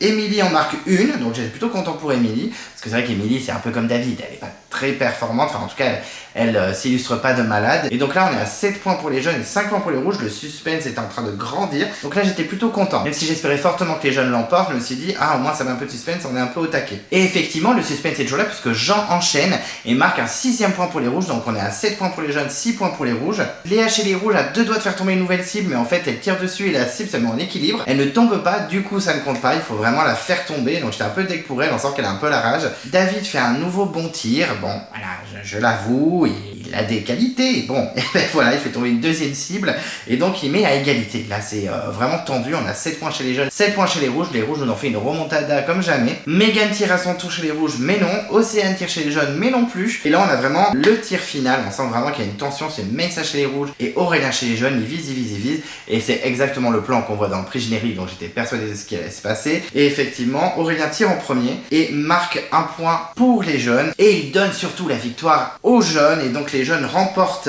l'épreuve, surtout que Maïssa tire après, il ne marque pas non plus, donc vraiment, il reste plus que la cible en équilibre chez les rouges, donc Léa a dû avoir vraiment les boules, et donc c'est terminé pour les rouges, et c'est les jaunes qui remportent l'épreuve d'immunité, qui n'auront pas au conseil. On a Aurélien qui est hystérique, on a Amri aussi qui est hystérique, qui crie un peu. Alors Aurélien, il en a fait vraiment des tonnes, hein. Moi j'en peux plus qu'il crie aux épreuves, que ce soit négatif ou positif et que hurler, il va vraiment me fatiguer en fait, je pense Aurélien est trop expressif pour moi. Donc voilà, on a les rouges qui sont dégoûtés mais on peut comprendre, ils avaient fait une belle performance, c'était vraiment pas loin. Et Aurélien dit que c'est la délivrance, que c'est énorme pour lui, que c'est génial. Amri dit que ils se souviendront toujours des sentiments qu'ils ont ressentis après les 4 défaites et qu'ils savent d'où ils viennent, ils savent où ils étaient au plus profond et que là ils sont remontés tel un phénix, comme dirait encore Amri. Pauline, elle est félicitée parce qu'effectivement, elle a fait tomber 3 cibles sur 8, ce qui est très très bien. Donc chapeau à elle, chapeau aussi à David, vous allez dire que je m'acharne trop sur David, il en a fait tomber 2 aussi, donc chapeau. Mais c'est vrai que Pauline, on s'y attendait vraiment pas, c'était vraiment inattendu et j'étais content pour elle, qu'elle prouve que elle sait être utile dans les épreuves, elle est utile sur le camp, elle est utile dans l'équipe des jeunes, donc j'étais plutôt content. Elle dit clairement que c'est la confiance de l'équipe qui lui a donné sa force, qu'elle avait pas confiance en elle, que voilà, elle avait des doutes et qu'elle a eu beaucoup de soutien et du coup ça l'a fait performante, donc vraiment content pour elle. Elle a de plus en plus confiance en elle et elle est vraiment heureuse. Voilà, c'est le mot qui illustre son sentiment à ce moment-là, elle est heureuse. Et il y a même Sébastien qui dit mais c'est peut-être toi qui as l'âme du phénix. On sent que Pauline maintenant elle a une super image et que s'il y a un conseil demain, mais elle n'est pas menacée une seule seconde. Donc vraiment, je suis très content pour elle. C'est pas forcément ma favorite totale, mais je trouve que et voilà, elle s'en est bien sortie. Vraiment, elle sublime son image avec ses performances, donc bravo à elle. Maïssa de son côté, il dit clairement que les rouges ont tout donné, qu'il était content de son équipe à ce moment-là, mais que les jeunes avaient vraiment la rage, que même Pauline, elle devait avoir une vision thermique, etc. C'est vrai que bon, là je me suis dit, ils en font un peu beaucoup sur Pauline. Certes, elle a fait tomber 3 cibles, mais il y en a qui en ont fait tomber 2. Je crois qu'Aurélien en a fait tomber 2, Maïssa en a fait tomber 2, peut-être Jean en a fait tomber 2, David en a fait tomber 2, faut quand même que je le dise, hein, je veux pas être non plus de mauvaise foi, ou une bande de faux culs comme dirait Alexis. Et qu'il est quand même fier de son équipe, hein, comme je disais, Maïssa il est quand même content de son équipe, on sent quand même que ils se sont battus, et il félicite les jeunes. Donc plutôt fair play, même s'il aime pas trop les gens fair play, Maïssa, mais ça fait plaisir. Et donc Pauline récupère le totem pour les jeunes. Denis leur dit de ne pas se reposer sur leur laurier parce qu'effectivement il leur dit voilà, soyez contents, mais la dernière fois que vous avez gagné 2 épreuves d'affilée, vous avez perdu 4 derrière. Donc voilà, Denis il remet les points sur les i, il les barre sur les t comme je le dis, et il donne rendez-vous au rouge pour le conseil de ce soir. Bisous bisous, coming soon. Et donc ensuite on débarque chez les jaunes, voilà, c'est victorieux, c'est festif, effectivement ils ont remporté l'épreuve d'immunité. Pauline irradie, elle est vraiment ravie. Ils se félicitent tous, ils sont en mode Phoenix Kadassi, ils en peuvent plus, ils sont trop contents. Pauline est très fière et très contente de sa performance, qu'elle se surprend, qu'elle travaille sur sa confiance en elle et que peut-être grâce à Koh Lanta, elle va vraiment prendre confiance en elle et que sa vie va changer. J'ai trouvé ça très mignon ce petit moment. Et c'est vrai qu'il y a pas mal de candidats que j'ai interviewés qui me disent qu'il y a eu un avant-après Koh Lanta. Il y en a qui m'ont dit que non, clairement, chacun son ressenti, mais c'est vrai qu'il y en a quand même une majorité. Et là, on a le portrait de Pauline, donc plutôt content. On enchaîne les portraits. Donc son portrait de fromagère avec sa sœur, on voit la relation qu'elle a avec sa mère, qui essaie de la booster, on sent qu'elles sont plutôt unies. Et c'est vrai que le sujet qu'il y a principalement dans son portrait, c'est la confiance en soi. Elle n'a pas confiance en elle et tout, ça se voit un peu, hein, on la voit arriver, ça se voit. Et là, effectivement, Koh Lanta, ça va peut-être lui changer ça, donc c'est plutôt cool. Un petit portrait mignon, sans faire dans trop le larmoyant, j'ai bien aimé. Portrait plutôt sympathique. Et donc on a les garçons dans la jungle qui sont en train de parler de Pauline, et il me semble que c'est Amri et Aurélien, on voyait pas très bien, mais je pense que c'est Aurélien, j'ai l'impression que c'était des cheveux courts, donc ça doit sûrement être lui. Et Aurélien dit clairement qu'il n'était pas forcément convaincu par les prestations de Pauline, et en vrai c'est la seule qui n'a jamais loupé une cible, donc vraiment impressionné. Et on a Amri qui dit ah non mais moi Pauline, je t'ai convaincu depuis le début que c'était un élément fort dans les épreuves, et il le confie en face caméra, il dit que franchement Pauline il en est très fier, qu'il est content d'avoir son équipe et que c'est pas du tout un élément faible, bien au contraire. Donc Pauline, très très belle image, future gagnante. Écoutez, elle monte en tout cas dans le classement, hein. Je pense que Pauline peut être surprenante cette saison. On débarque ensuite chez les rouges où ça va être les stratégies, les spéculations, les rumeurs, les gossips, les rumor has it avant le conseil. Et on a une ambiance de mort, hein, une ambiance très très froide, pas très agréable. Et on a Jean qui parle face caméra et qui dit moi je veux pas virer un mec, ils sont tous méritants. Allez, troisième fois, pourquoi ne pas virer un mec? On a Ricky qui est faible, on a David qui est nul sur les épreuves. Bon, ok, il a fait tomber de cible, pardon, mais qui est nul sur les épreuves, qui veut pas grand chose sur le camp. Maxime qui est en retrait, enfin, je sais pas, au bout d'un moment. Meissa qui fait des coups de gueule, et c'est toutes les filles qui sont menacées. Bon, après, elles font n'importe quoi. Pour n'importe quoi, elles sont même pas unies entre elles, donc massacre. Mais j'avoue que je me suis dit, mais toujours viser les filles, mais pourquoi en fait? Enfin bref, c'est que mon opinion, c'est mon côté féministe qui ressort, parce que c'est vrai qu'il y a 2-3 filles. J'avoue que si j'avais été sur le camp, je pense que moi aussi j'aurais aimé qu'elle dégage. Mais en tout cas, il hésite entre 3 noms. Il parle de Julie, que sur les épreuves elle est pas forte, mais qu'elle se tue sur le camp, donc bon, il n'a pas trop envie de la dégager non plus, mais qu'il y pense. Cécile, il dit qu'elle est aussi bof en épreuve, que bon, sur le camp elle est là, mais c'est pas non plus insane. Mais celle qui le dérange un peu plus, c'est Émilie, qui a l'air d'avoir un gros caractère, qui a beaucoup d'influence, elle fait peur stratégiquement, donc voilà, elle fout le bordel tout ça. C'est vrai que ce serait plus Émilie pour lui. Donc on sent quand même que c'est Émilie qui est plus visée par certaines personnes.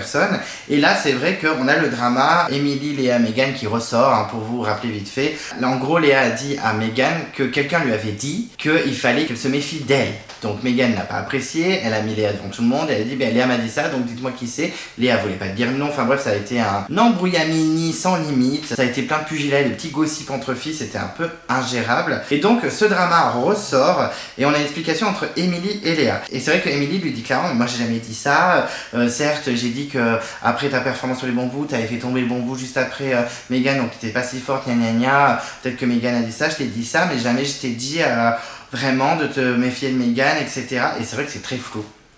C'est pas très clair toutes ces histoires. Moi qui regardais l'écran, j'étais vraiment en mode comprends pas tout. Pourtant j'aime bien les dramas, j'aime bien les gossips, j'essaie de suivre tout, mais là j'ai pas compris. Et Léa qui est vraiment très fermée, elle est vraiment emmurée, on va dire. Elle est comme un mur, voilà. Enfin une histoire de mur, pas la mur qu'on mange, hein, le mur pour qu'ils font tenir les maisons. Je suis fatigué, hein. En tout cas, elle dit, mais c'est ta parole contre la mienne en fait. Et elle va dire tout le temps, c'est ta parole contre la mienne en fait. Mais c'est sa parole contre la mienne en fait. Donc je suis en mode, ok, bon, Léa, elle ne veut pas batailler. Émilie lui dit, ouais, c'était vraiment de la bienveillance pour toi, c'était pour te protéger. Elle dit, non, je pense que c'était plus de la bienveillance pour Megan et pas pour moi. Donc, enfin bref, discussion qui mène pas à grand chose. Émilie dit qu'elle est choquée par la réaction de Léa, qu'elle en revient pas, etc. De toute façon, je pense que ça ne servira à rien. On n'aura pas tous les tenants et les aboutissants de cette histoire. On a l'impression de se retrouver au conseil avec Frédéric et Virginie dans Koh Lanta Vietnam avec le Vraiment, c'est un enfer, hein, cette discussion. Et Émilie, elle essaie de s'expliquer, de se justifier, elle sent que c'est un peu chaud pour sa place, elle va voir Megan, elle lui explique en disant ouais Léa, elle veut pas dire la vérité, elle arrête pas de mentir, elle dit mais c'est ta parole contre la mienne, gna. Et on sent une Megan pas très convaincue quand même, mais dans sa tête en mode oh là là vous me faites chier, je vais dégager ça. Donc il y a beaucoup de pia entre filles, de pia dans ton corps comme dirait Mia Fry dans Popstar. Pour les anciens, pour ceux qui avaient vu Popstar avec les L5. Megan dit clairement face caméra, Émilie elle sent qu'elle a peur, elle sent qu'elle est en danger, donc elle essaie de se justifier dans tous les sens. Et là je me suis dit mais vraiment les filles vous êtes ridicules, parce que là c'est que des poules dans la basse-cour qui font que faire tic de s'embrouiller entre elles, et les 4 mecs, voire les 5 mecs, puisque Ricky et Maxime ne sont même pas considérés pour être éliminés, alors que Maxime est un peu en retrait quand même, et Ricky, il est affaibli. Et c'est vrai qu'ils sont même... Bon, on va virer une des filles, hein, parce qu'elles sont même pas capables d'être solidaires entre elles. Donc franchement, les alliances filles, faudrait qu'un jour ça marche. Je sais pas si un jour ça a marché. Alors entre 2 ou 3 filles, ça a peut-être marché un jour, mais 5 filles, non. Peut-être une fois, je sais pas. Si vous voulez me rafraîchir la mémoire et mettre dans les commentaires une alliance féminine dans Koh Lanta qui a fonctionné. Et je parle pas de 3 filles, je parle de vraiment une vraie alliance. Alors on va me parler sûrement de l'alliance de Julie, Tania, Laura, Clémence, etc. Et Elena aussi. Non, Elena était déjà dégagée. Oupsie. Mais oui, il y a eu cette alliance, mais c'était pas... Enfin, ça a été une fois et après elles se sont éliminées entre elles. Enfin, et même quand Tania a voulu faire l'alliance avec le collier, Julie était en mode moi je vais éliminer Tania, voilà c'est elle ou moi donc faut que je l'élimine. Elle avait déjà voté contre elle plus d'une fois d'ailleurs. Et Tania fait non, on va pas faire ça, tu vas faire si que t'as le collier et en fait moi j'ai sorti le collier pour moi. Heureusement que Tania a un petit peu réagi parce que. Enfin bref, les filles entre elles ça m'agace. Elles se court-circuitent entre elles et ça m'agace. Et Émilie, effectivement, face caméra, dit moi je vais voter Léa, hein, clairement. Je sais très bien que Ricky et Cécile vont voter aussi Léa, donc ça fera déjà 3 Léa. Je pense que je serai pas la seule, donc clairement, Émilie a Léa dans son viseur. Megan, de son côté, discute avec Cécile de cette histoire et elle dit je pense que Léa elle a pas inventé, il y a un peu de vrai dans tout ça et tout. Et Cécile, elle est plus team Émilie. Elle dit ouais, moi j'ai pas du tout confiance en Léa. Elle arrive, elle débarque, elle fout le bordel. Non, moi j'ai pas confiance. Franchement, on peut pas lui faire confiance pour la suite. Tu lui dis un truc, elle balance tout. Elle dit ah ouais, clairement ça par contre niveau des alliances. Enfin bref. Personne se fait confiance et on sent que Cécile est plus team Émilie et Megan elle est un peu en mode hésitation. Sur le coup, j'avais envie que Megan prenne ses couronnettes et qu'elle pense pas comme le groupe ou comme sa copine Cécile. Et j'avoue que j'aime bien Émilie parce que ça aurait pu être une super vilaine dans la saison. Et Léa elle me fait de la peine en fait. Plus je la vois, plus je me dis mais en fait elle pourrait être vraiment intéressante. Elle commence un petit peu à se révéler, elle a été proche de Ricky par exemple et tout. Je me suis dit sur le coup, franchement si Émilie sort, ça pourrait être assez surprenant. Et ça laisserait un peu de chance à Léa qui a pas réussi à trouver sa place pour le moment, je trouve. Et effectivement, face caméra, Cécile dit qu'elle n'aime pas le fait que Léa mette la zizanie comme ça. Et que voilà, elle clairement, je pense qu'elle va voter Léa sans surprise. Mais sur le coup, quand je voyais tout ça, je me dis, mais en fait, Julie n'est inquiétée à aucun moment. Parce que moi je me suis dit, Julie peut potentiellement sortir, elle est dans 2-3 embrouilles, sur les épreuves elle n'est pas ultra performante non plus. Et en fait non, pas menacée du tout, et surtout que je me dis qu'elle a un collier. Alors certes le collier n'est pas pour elle, mais elle peut clairement protéger Léa ou Ricky, alors Ricky peut-être pas, mais au moins Léa, et faire sauter la deuxième personne qui a presque autant de votes qu'elle. Donc Émilie, je me suis dit, ça peut être sympa. Émilie se sentant en danger, elle cherche clairement un collier, elle est en mode chasseuse comme dirait Denis, hein. Clairement ils veulent mettre à fond le twist de la saison en avant, en mode chasseur d'immunité. Et c'est vrai que le moment où elle cherche le collier, elle est un peu long. Donc sur le coup je me suis dit mais ça se trouve elle va en trouver un, ça sera la grosse surprise, il va y avoir 2 colliers, qu'est-ce qui va se passer? Ni Léa ni Émilie va sortir, il y aura égalité, ils vont devoir voter Cécile ou Ricky, enfin bref gros bordel. Mais elle n'est pas la seule à chercher puisque David cherche, on a même Jean qui cherche. Bon, franchement je sais pas pourquoi Jean le cherche, il est pas menacé mais pour le long terme c'est pas bête, parce que David n'est pas menacé non plus. Hein. Il dit mais comme ça au moins les autres l'auront pas. Ils ont raison, hein, on sait jamais. C'est vrai que moi sur le coup je t'en mode mais pourquoi vous cherchez? Mais il faut pas chercher un collier que quand on est en danger, c'est pas faux. Et Julie elle a fait style de chercher aussi, mais elle sait qu'elle en a un. Après ce serait pas mal d'en avoir un deuxième qui peut te sauver toi, hein, Julie, parce qu'il est vraiment pas ouf ton collier. Mais c'est vrai que bon, le pouvoir n'est pas incroyable de ce collier, alors que Denis voit off, il essaie de faire croire que c'est insane et qu'elle peut retourner un conseil avec. Alors certes elle peut protéger quelqu'un, mais c'est pas non plus insane. Même elle face caméra dit que bon il y a le côté ingrat de la trouvaille de ce collier, parce que franchement je pensais que ça allait me protéger moi, mais non. Mais c'est quand même tout YouTube. Bon, mais elle est contente malgré tout. Et après on a une petite discussion stratégique entre David, Megan et Ricky. Ils disent bon on va voter qui machin. Et on sent que Ricky il est pas à fond dans la discussion. On a même David qui fait qu'est-ce que tu fais Ricky? Oh tu lâches pas hein. Et là j'étais en mode what? Et là c'est vrai qu'ils vont nous faire croire dans le montage que Ricky est affaibli. Bon j'étais en mode par contre Ricky menacé? Je crois pas, non je veux pas que Ricky dégage. Entre temps Megan face caméra par des gens qui sont en danger. Donc on a Léa, Émilie et Ricky. Donc grosse surprise, et pas du tout Julie, hein. Julie elle est en mode tuto YouTube, personne ne veut l'éliminer. Et Megan dit qu'elle décidera de son vote au conseil. Elle écoutera un peu tout le monde et elle décidera à ce moment-là. Bon, très bien. Et c'est vrai que là on a une petite parenthèse sur Ricky qui est fatigué, voilà, qui est pas en forme. Voilà, il a peur qu'il y ait des votes contre lui. Il a montré que il avait mal au genou, qu'il n'était pas aussi énergique et aussi souriant qu'au début d'aventure. Il sait pas s'il va sortir son collier. Il se dit il y a quand même encore quelques jours avant la réunification. On peut avoir encore 1 ou 2 conseils. Si je pouvais les garder, ça serait bien. Et en même temps il se dit mais est-ce que je vais vraiment tenir 40 jours? Donc on sent une petite faiblesse de Ricky. J'ai très peur. J'ai très peur que dans les prochains épisodes, il abandonne ou il se fasse éliminer au conseil abandon d'Élysée. J'ai un peu peur et vraiment, il fond en larmes. Et il dit en plus, mais moi j'avais dit que je pleurais pas, je fais que pleurer.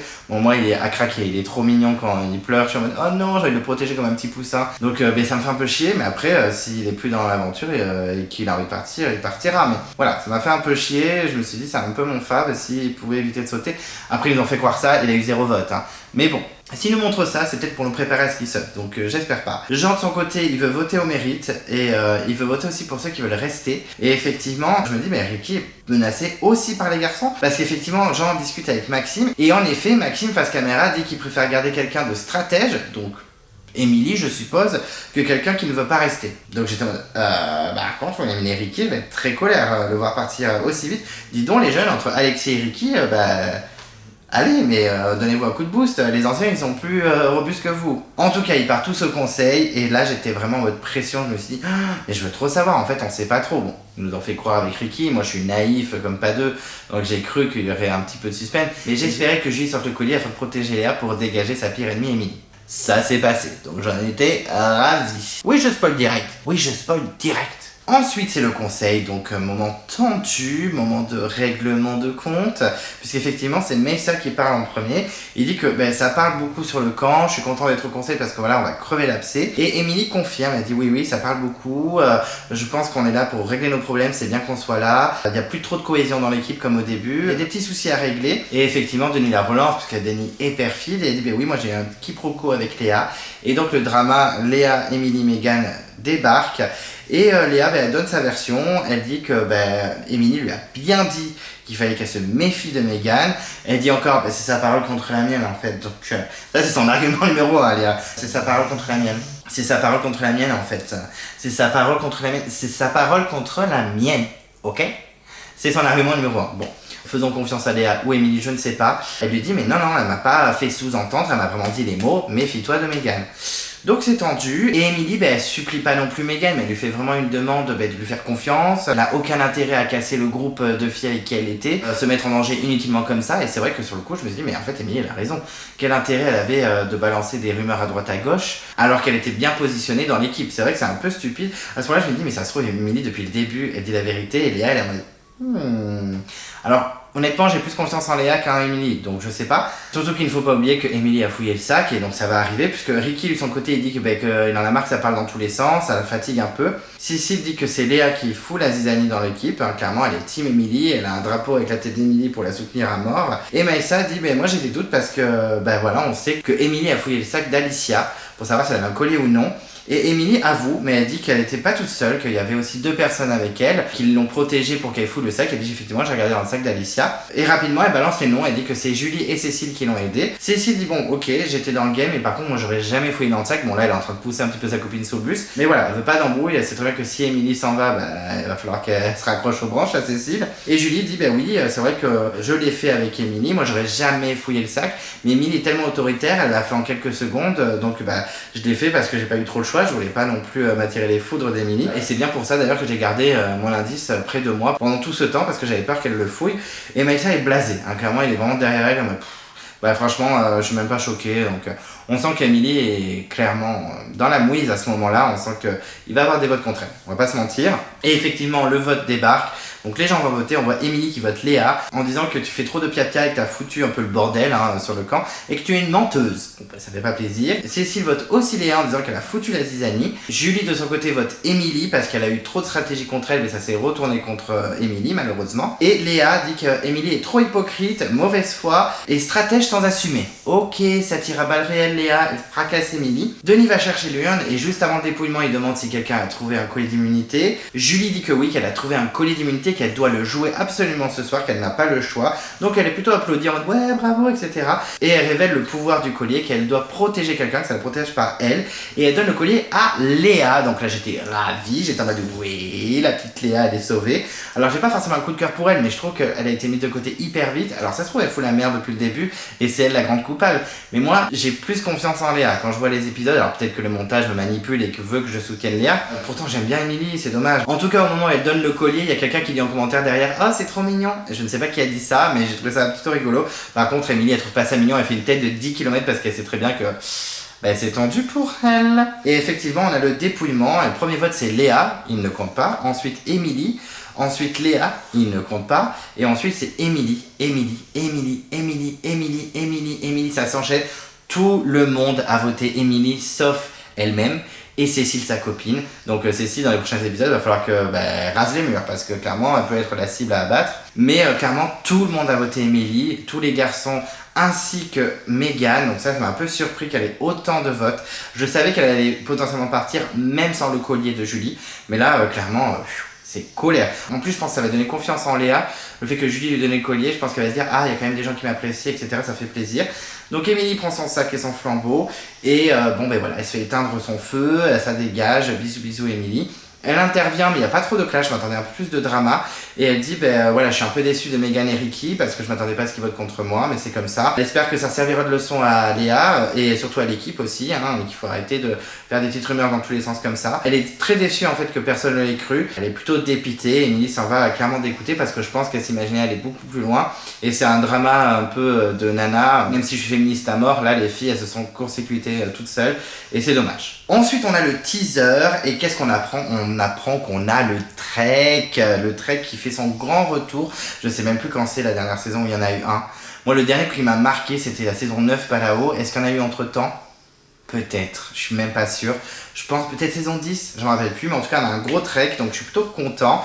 Ils vont devoir dormir dans la jungle, on a les candidats qui sont dégoûtés, donc ça c'est plutôt rigolo. En plus il va pleuvoir, ça va être la guerre totale, ça a l'air grave compliqué. Donc dormir dans la jungle avec tous les animaux. Il y en a même un qui dit ouais, s'il y a un animal qui s'approche de nous, on le mange, ça va buter. Il va y avoir une épreuve de nuit, une épreuve d'équilibre, donc ça c'est plutôt cool. Tout ça pour gagner un appel à la famille, donc là les gens sont motivés, on a Amri et Maxime par exemple qui sont pères de famille, qui sont à fond pour remporter l'épreuve. Ensuite l'épreuve d'immunité, je pense, on a une épreuve avec un labyrinthe en équilibre, et c'est vrai que je ne vais pas vous dire, mais je me doute de qui va remporter l'épreuve parce qu'on le voit dans le générique ou dans le pré-générique. Et on a également Océane qui, face caméra, dit qu'elle s'attendait à ce que ce soit fou Koh-Lanta, mais pas à ce point.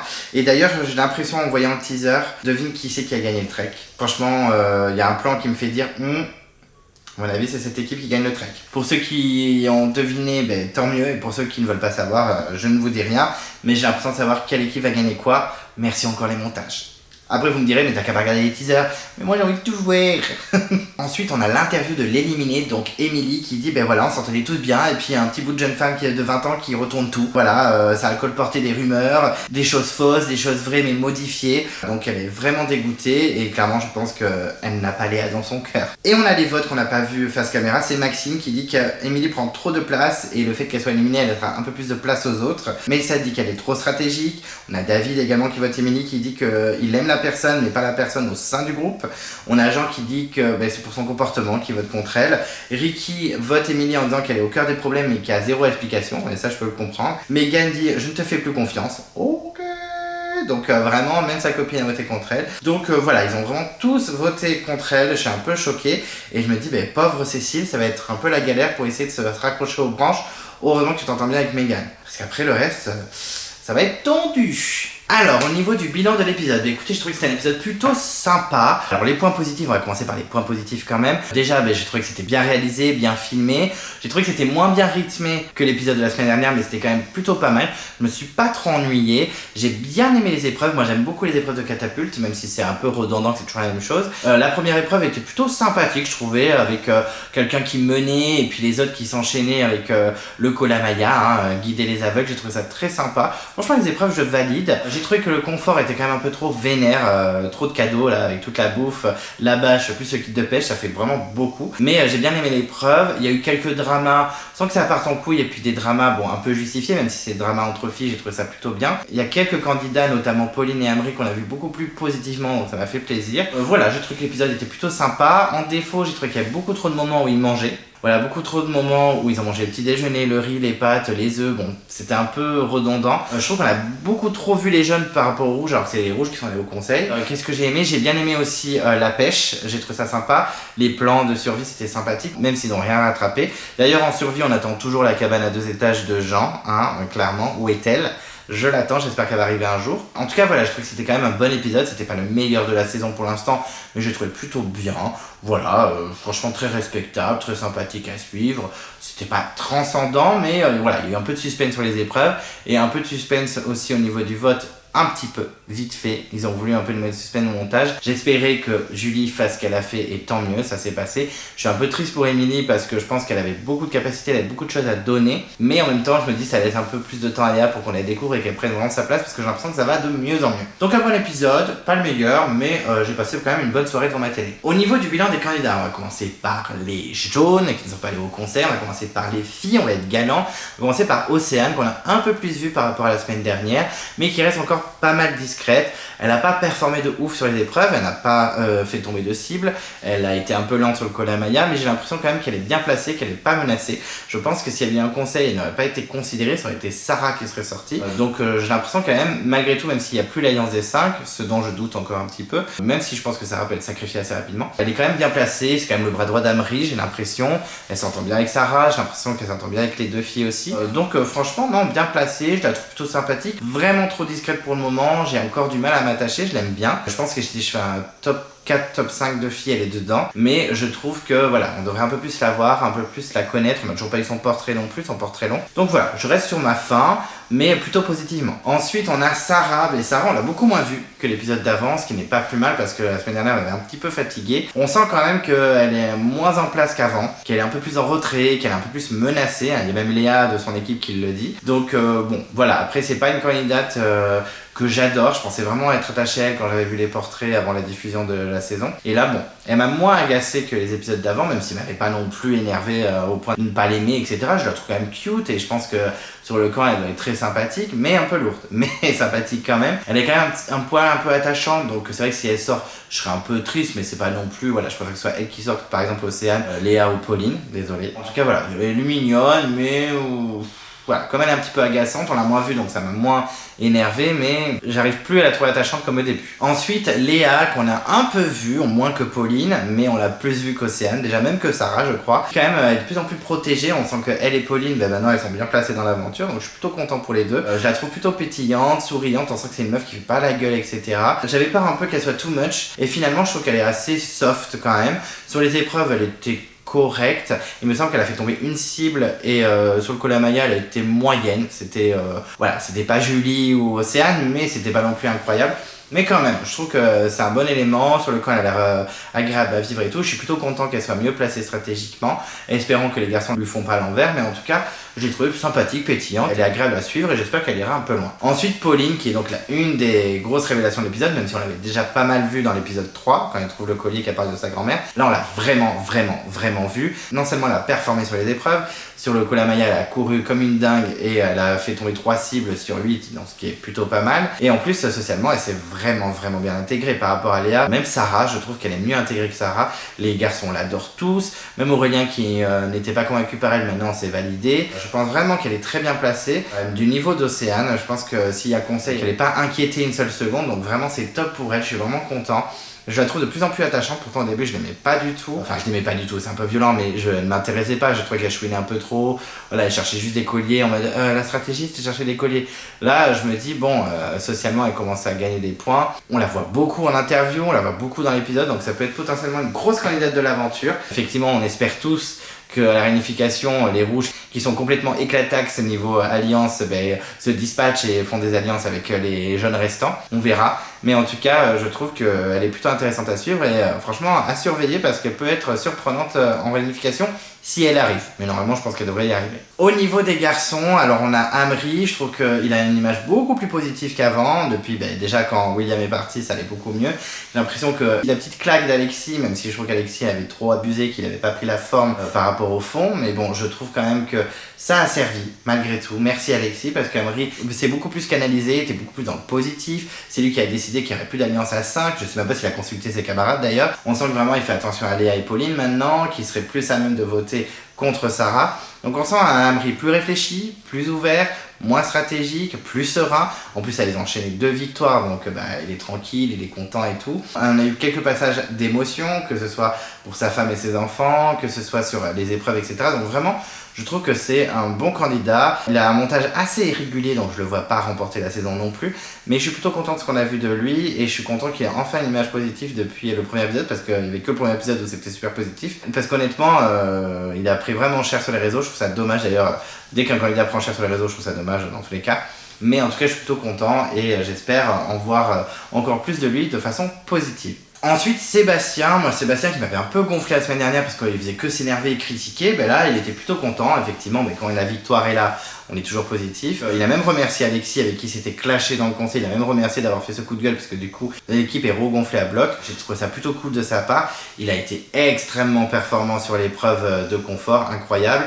Je pense qu'il a fait tomber au moins une cible. Donc sur le sport, sur les épreuves, il est clairement efficace. Sur le camp, sur la pêche, il n'a pas été très brillant, mais au moins il s'est lancé, même si j'aurais bien aimé qu'une des filles le fasse aussi. Mais en tout cas, je l'ai trouvé assez pertinent, plutôt cool, dans la bonne vibe. Un Sébastien qu'on s'attendait en voyant les portraits, feel good, mec de la nature qui prend pas la tête. Il a du caractère, clairement. En plus, on voit dans le pré-générique qu'il s'embrouille avec quelqu'un d'autre, etc. On voit pas qui, mais on sent que il est quand même tendu comme mec. Mais là, c'était plutôt positif. Donc, moi, c'est neutre, clairement. Je sais pas que je l'apprécie pas ou que je l'adore. C'est au milieu, quoi. Franchement, il me dérange pas. Là, j'ai trouvé ça plutôt cool qu'il soit feel good. Donc, à voir par la suite. Espérons qu'il soit pas trop dans les dramas et qu'il redevienne pas le Sébastien de la semaine dernière. Et pour finir, Aurélien, qui est clairement le jeune que j'aime le moins, avec Sarah en avant-dernière, je pense. Aurélien, je sais pas, ça passe pas. Pourtant, j'avais bien aimé son portrait, le père de famille, je l'ai trouvé plutôt intéressant. Et en fait, il m'agace. Il m'agace. Dès qu'il intervient, il me saoule. Alors, bon, il est plutôt positif par rapport à la semaine dernière où il faisait que râler, critiquer un peu. Mais je sais pas, déjà le fait qu'il crie sur les épreuves, ça m'agace, vraiment, ça m'énerve. Et le pire, c'est vraiment la victoire où il en pouvait plus. Après, il a l'air d'être un mec plutôt gentil. Mais c'est un mec qui a l'air d'avoir des a priori. Vraiment, quand il a parlé de Pauline en disant ouais, j'étais pas convaincu, nanana. Et finalement, elle est hyper forte en épreuve et tout. Oui, enfin voilà, je suis pas objectif sur ce pauvre Aurélien, il a l'air très sympa, il a l'air d'avoir un bon social et je pense qu'il va aller largement en réunification, il n'est pas menacé du tout, mais pas convaincu. Voilà, je suis pas très convaincu, pas fan. Vraiment le fait qu'il hurle comme un dingue à la victoire, ça m'a un petit peu énervé. Voilà, donc Aurélien, pas fan. Ensuite on a les rouges qui étaient 10 et maintenant ils ne sont plus que 9 et on va commencer par les garçons cette fois, on va changer un petit peu. On va commencer par Ricky qui est clairement un candidat que j'adore, que je trouve ultra craquant, ultra attachant. Enfin franchement, si j'étais une jeune de son âge, je serais fan in love devant ma télé.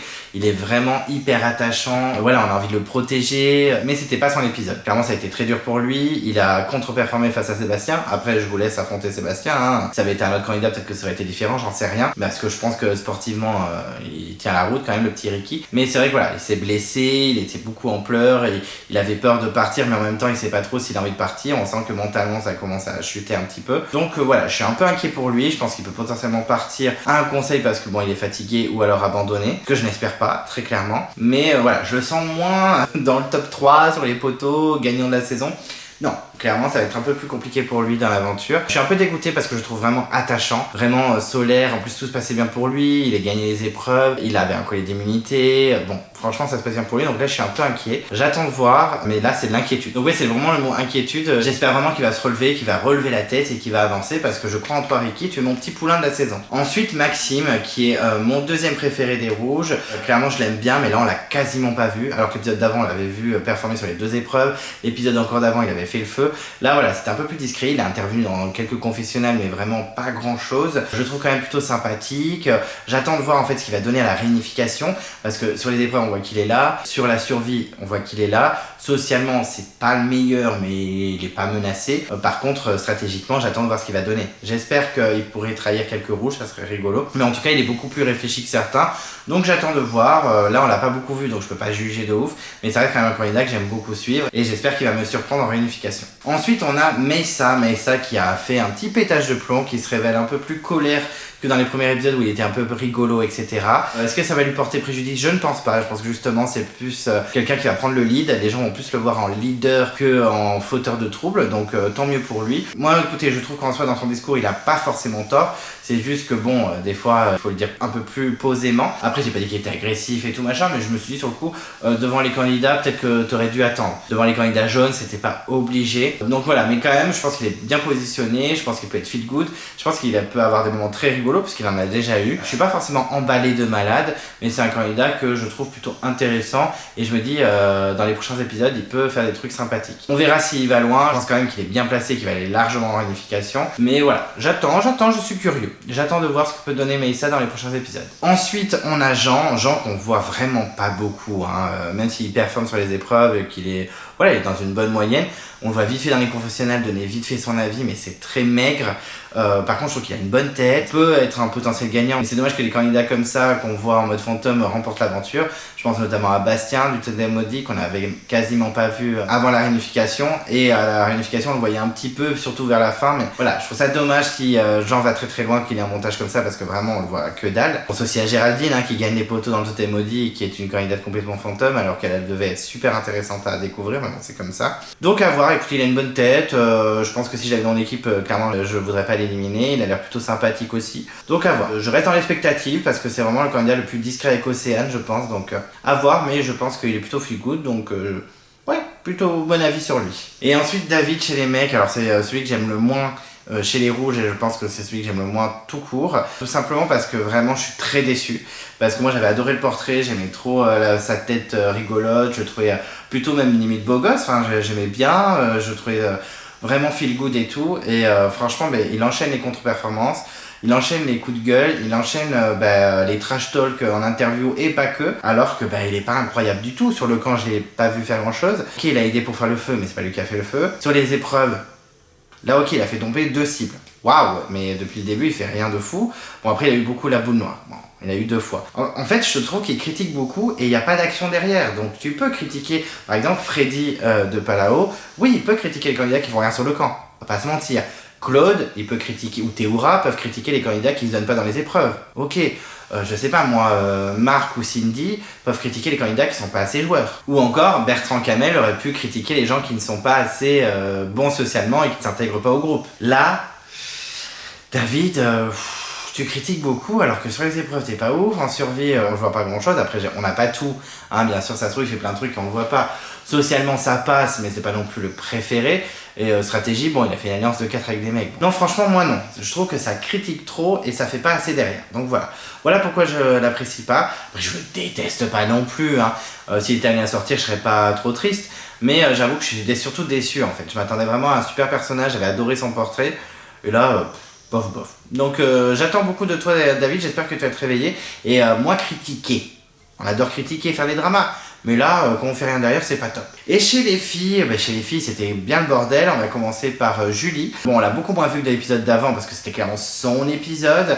Mais voilà, j'étais plutôt content déjà qu'elle soit pas menacée. Alors que clairement, pour moi, quand on commence l'épisode, je me suis dit, elle aura des voix contre elle, c'est sûr. Mais non, pas du tout. Avec tous les dramas qu'il y a eu où elle était pas trop dedans, franchement, elle s'en est bien sortie. Sur les épreuves, bon, pas ouf. On va pas se mentir, mais sur le camp apparemment elle se donne à fond, c'est ce que Jean a dit, donc je le crois. Et puis elle a fait un petit coup sympa avec le collier, alors ça n'a servi absolument à rien parce qu'Emilie dans tous les cas sortait, mais non seulement elle avait pas le choix de sortir, donc elle a protégé la meuf qui était le plus en danger, sauf sa pire ennemie qui était Emilie. Et surtout peut-être qu'en faisant ça, elle montre à Léa, tu peux me faire confiance pour une potentielle alliance, donc en soi c'est pas un jeu si dégueulasse, c'est pas le coup du siècle, mais en tout cas je trouve qu'elle l'a pas joué inutilement. Dans tous les cas, Emilie sortait, collier ou pas collier, donc je pense qu'elle s'en doutait un petit peu, je pense qu'elle était un peu dans les petits papiers, même si elle n'est pas dans les alliances, mais je pense qu'on lui a dit on va tous voter Emilie, donc mais elle s'est dit mais je vais quand même protéger Léa parce que déjà comme ça je suis sûr qu'elle reste et que ça peut être une potentielle alliée, et en plus je lui montre avec ce collier que notre alliance peut être solide. Donc écoutez, une petite alliance Léa, Julie plus un Maxime par exemple, ça peut être sympa, et potentiellement une Mégane qui peut se retourner contre Cécile. Franchement moi je dis pas non pour virer un des garçons, ça serait pas mal. Donc écoutez Julie, même si y en a qui la trouvent too much avec ses toutou YouTube, déjà elle l'a dit qu'une fois, c'est déjà pas mal, et moi je la trouve quand même solaire, rigolote, quand elle est face caméra elle me fait rire, donc c'est une candidate que j'aime bien. On l'a pas trop vu, mais écoutez j'ai trouvé que son coup de collier c'était pas mal, et puis j'aime bien la voir à l'écran. Ensuite Léa qui est un petit peu une fauteur de troupe pour certaines. Moi j'ai plus confiance en Léa qu'en Emilie. Après je suis pas sur le camp, j'ai pas tout vu, je ne sais pas qui a raison, qui a tort, mais c'est vrai qu'Emilie a déjà fouillé dans un sac, donc je me dis qu'elle est capable d'inventer n'importe quoi et de foutre la merde partout. Mais donc du coup, moi le Léa je la trouve de plus en plus attachante. C'est vrai que c'est pas forcément la favori, mais le fait qu'elle soit mise de côté comme ça, que par exemple Cécile et Emilie s'acharnent un petit peu sur elle, à juste titre ou non, je sais pas, je ne suis pas sur l'île, mais du coup ça la rend quand même attachante. Par exemple quand elle était au chevet de Ricky, j'ai trouvé ça mignon, j'ai l'impression qu'elle s'intègre de mieux en mieux, et il y en a même une, je crois que c'est Mégane ou Emilie qui dit c'est vrai que t'es mieux intégrée, je sais plus laquelle a dit ça, mais on sent qu'elle prend sa place petit à petit, en sport elle se donne, J'ai trouvé qu'elle était quand même efficace sur les catapultes. Je sais même pas si elle en a fait tomber une, mais en tout cas elle les touchait un petit peu, ou en tout cas elle visait plutôt bien. Et sur la première épreuve de confort, j'ai l'impression qu'elle était efficace aussi. Elle avait couru comme une folle dingue. Donc je pense qu'elle peut finalement faire son trou et passer entre les mailles du filet. En tout cas, moi je suis assez curieux. Au début, j'étais vraiment pas du tout ouvert à Léa. Et toutes les situations ont fait que ça me fait un peu de peine, et je trouve qu'elle fait des efforts socialement. J'ai l'impression qu'elle est mieux intégrée. Donc on croise les doigts, on verra si elle s'en sort bien. C'est pas forcément un favori, je préférais que ce soit elle qui sorte que Julie par exemple. Mais je trouve que finalement elle s'en sort pas si mal. Et ensuite le trio féminin qui s'est un peu disloqué. On va commencer donc par Megan. Megan qui a voté contre sa copine Emily parce qu'elle ne faisait plus confiance par rapport au drama. Ce que je peux clairement comprendre, je me dis si Megan a vraiment voté Emily, c'est que Emily disait moins la vérité que Léa, même s'il y a des choses qui ont été transformées. Voilà, je pense que c'était un peu un embrouille à mini, même moi j'ai pas tout compris. Un gros sac de nœuds cette histoire. Mais Megan, écoutez, je suis un peu neutre. C'est vrai que j'aimais beaucoup au début avec son portrait, comment elle parlait, ce qu'elle dégageait. Je la trouvais bien intégrée avec Jean. Elle faisait un petit binôme un peu médiateur de l'équipe et tout. Et après elle a été dans les dramas, donc elle m'a un peu saoulé. Et maintenant je suis neutre. Je suis en mode bon, je trouve qu'elle a pris du recul sur les dramas et elle a voté juste selon elle. Je pense qu'elle a voté efficace, elle s'est bien intégrée au reste du groupe, pas comme Cécile, mais on va parler après de Cécile. Et j'ai trouvé que voilà, elle a vraiment voté avec sa tête, c'est elle qui a décidé du vote. Et elle a pas forcément écouté sa copine Cécile, elle a vraiment voté toute seule, donc je suis quand même plutôt content de ça. Sur les épreuves, je crois qu'elle a tiré une boule noire et après, je l'ai pas trouvé incroyable. Ah oui, c'était sur les catapultes, mais je crois qu'elle en a marqué une quand même. Je suis mauvaise foi, elle en a marqué une quand même. Donc bon, je pense que c'est quand même un bon élément, elle est pas menacée, elle est bien intégrée, mais je suis assez neutre. Voilà, j'attends de voir, mais je suis plutôt content qu'elle ait pris sa décision toute seule, même s'il m'a fait de la peine pour Emily. Bon, je préfère que ce soit Emily que Léa finalement qui sorte, mais je trouve que c'est bien qu'elle ait pris ses couronnettes et qu'elle ait pris une décision. Donc à voir, mais je reste assez neutre sur Megan. Ensuite Cécile, alors Cécile qui était un de mes coups de cœur de portrait, enfin coup de cœur, qui était en tout cas une candidate que j'avais bien appréciée dans les portraits avant la diffusion de la saison, qui d'épisode en épisode me déçoit un peu. Elle est quand même pas mal dans les dramas, alors des fois c'est malgré elle, je me rappelle que Julie, c'est Julie qui l'a agressée, elle se mêle un petit peu des dramas mais c'est pas elle qui est au centre du truc quand même, mais j'ai l'impression qu'elle aime bien les gossips, on va pas se mentir. Elle a quand même défendu sa copine coûte que coûte, je trouve ça plutôt louable, on va pas lui enlever non plus, mais voilà, je me dis, elle est quand même des fois un peu mauvaise foi, elle est pas très forte dans les épreuves, ça y est, on commence un petit peu à dire son nom pour les votes, donc je sens que ça va être compliqué pour elle pour la suite. Là c'est la seule qui n'a pas voté Emily, tous les autres ont voté Emily sauf elle. Donc est-ce que ça va la mettre de côté? Je sais pas, ça veut rien dire, on se souvient du premier conseil de Nicoya où tout le monde avait voté Jackie sauf Béatrice qui avait voté Amel, et finalement Béatrice elle est en unification tranquillement, elle a jamais été trop menacée. Donc écoutez, à voir, mais moi franchement je suis un peu déçu. C'est pas le drama non plus, je l'apprécie quand même un petit peu, mais je m'attendais à un peu mieux d'elle. J'espère qu'elle va se réveiller et là elle va se dire bon non, je suis toute seule contre tous, il va falloir que je me bouge un peu les fesses et que je m'améliore, pas socialement mais au moins stratégiquement. Donc à voir.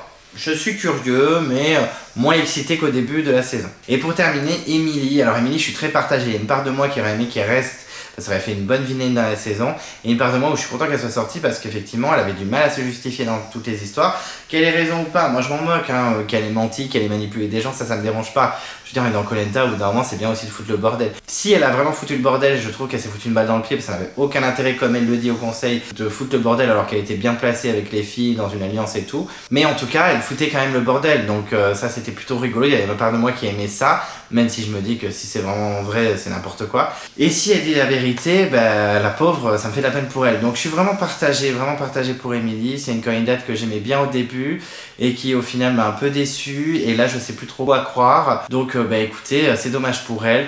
Je suis quand même content que Léa soit restée, mais ça m'embête un peu aussi qu'Emily soit sortie. En tout cas, je ne suis pas heureux qu'elle soit sortie. Clairement, elle s'est tirée une balle dans le pied toute seule. Je pense que c'est un peu foutu dans les histoires alors qu'elle aurait pas dû y être. Peut-être qu'elle avait trop la langue pendue et qu'elle parle trop. Après, toute la journée, ils s'emmerdent, donc ils font que parler. Mais c'est dommage parce que bon, sur les épreuves, elle était largement correcte. Elle a fait tomber une cible, il me semble. Même si bon, elle courait pas très vite. De toute façon, l'épreuve était déjà terminée. Mais en tout cas, c'était pas l'une des plus faibles et elle aurait pu largement tenir si elle était un peu plus posée, moins dans les dramas. Pour moi, c'est dommage. Pour moi, elle s'est embrouillée avec cette Léa pour rien et voilà, c'est dommage. Bon. En tout cas, voilà, Emily, ça aurait pu être une super vilaine ou pas, mais j'ai le sentiment un petit peu d'inachevé avec ce départ. Donc triste, mais à la fois, je suis content que Léa reste, donc partagé. C'est dommage quand même. Et donc voilà, j'ai donc terminé ma review de l'épisode 5 de Koh Lanta, les chasseurs d'immunité. Merci de m'avoir écouté jusqu'au bout, j'espère que c'était pas trop long. En tout cas, on n'hésite pas à donner son avis sur l'épisode, son avis sur les candidats, toujours dans le respect et dans la bienveillance. On n'hésite pas à faire un petit top de ses candidats préférés, un petit top 5, top 10, ça me fait plaisir. On réagit, on max et on discute ensemble de cette émission. Je mets un peu de temps à répondre aux commentaires, puisqu'effectivement je fais pas mal de vidéos dans la semaine. Donc des fois je me fais un peu submerger par les commentaires et tant mieux, hein. Le but c'est que vous réagissez ensemble, je vous vois tous commenter les uns avec les autres, donc ça c'est top. Mais c'est vrai que moi souvent je prends le temps de répondre, souvent c'est le dimanche, voilà, en fin de semaine. Donc je vous répondrai, ne vous inquiétez pas, donc on n'hésite pas à réagir. Merci beaucoup, en tout cas sans vous je ne suis rien, je le répéterai jamais assez, donc merci de réagir, de regarder et tout ça. Si vous ne voulez pas louper les prochaines vidéos de Kameko, qu'est-ce qu'on fait? On s'abonne à la chaîne. On n'oublie pas de déclencher la cloche de notification si vous ne voulez rien louper. Vous pouvez vous perdre dans l'onglet communauté, il y a des posts, donc on n'hésite pas à être curieux. Vous mettez un pouce bleu à la vidéo, ça fait toujours plaisir. En tout cas, moi, ça me fait plaisir. Je suis sur les réseaux sociaux, je suis sur Instagram, donc on n'hésite pas à me follow. Et d'ici là, avec mon chien, on vous dit à très vite et on vous embrasse. Bisous!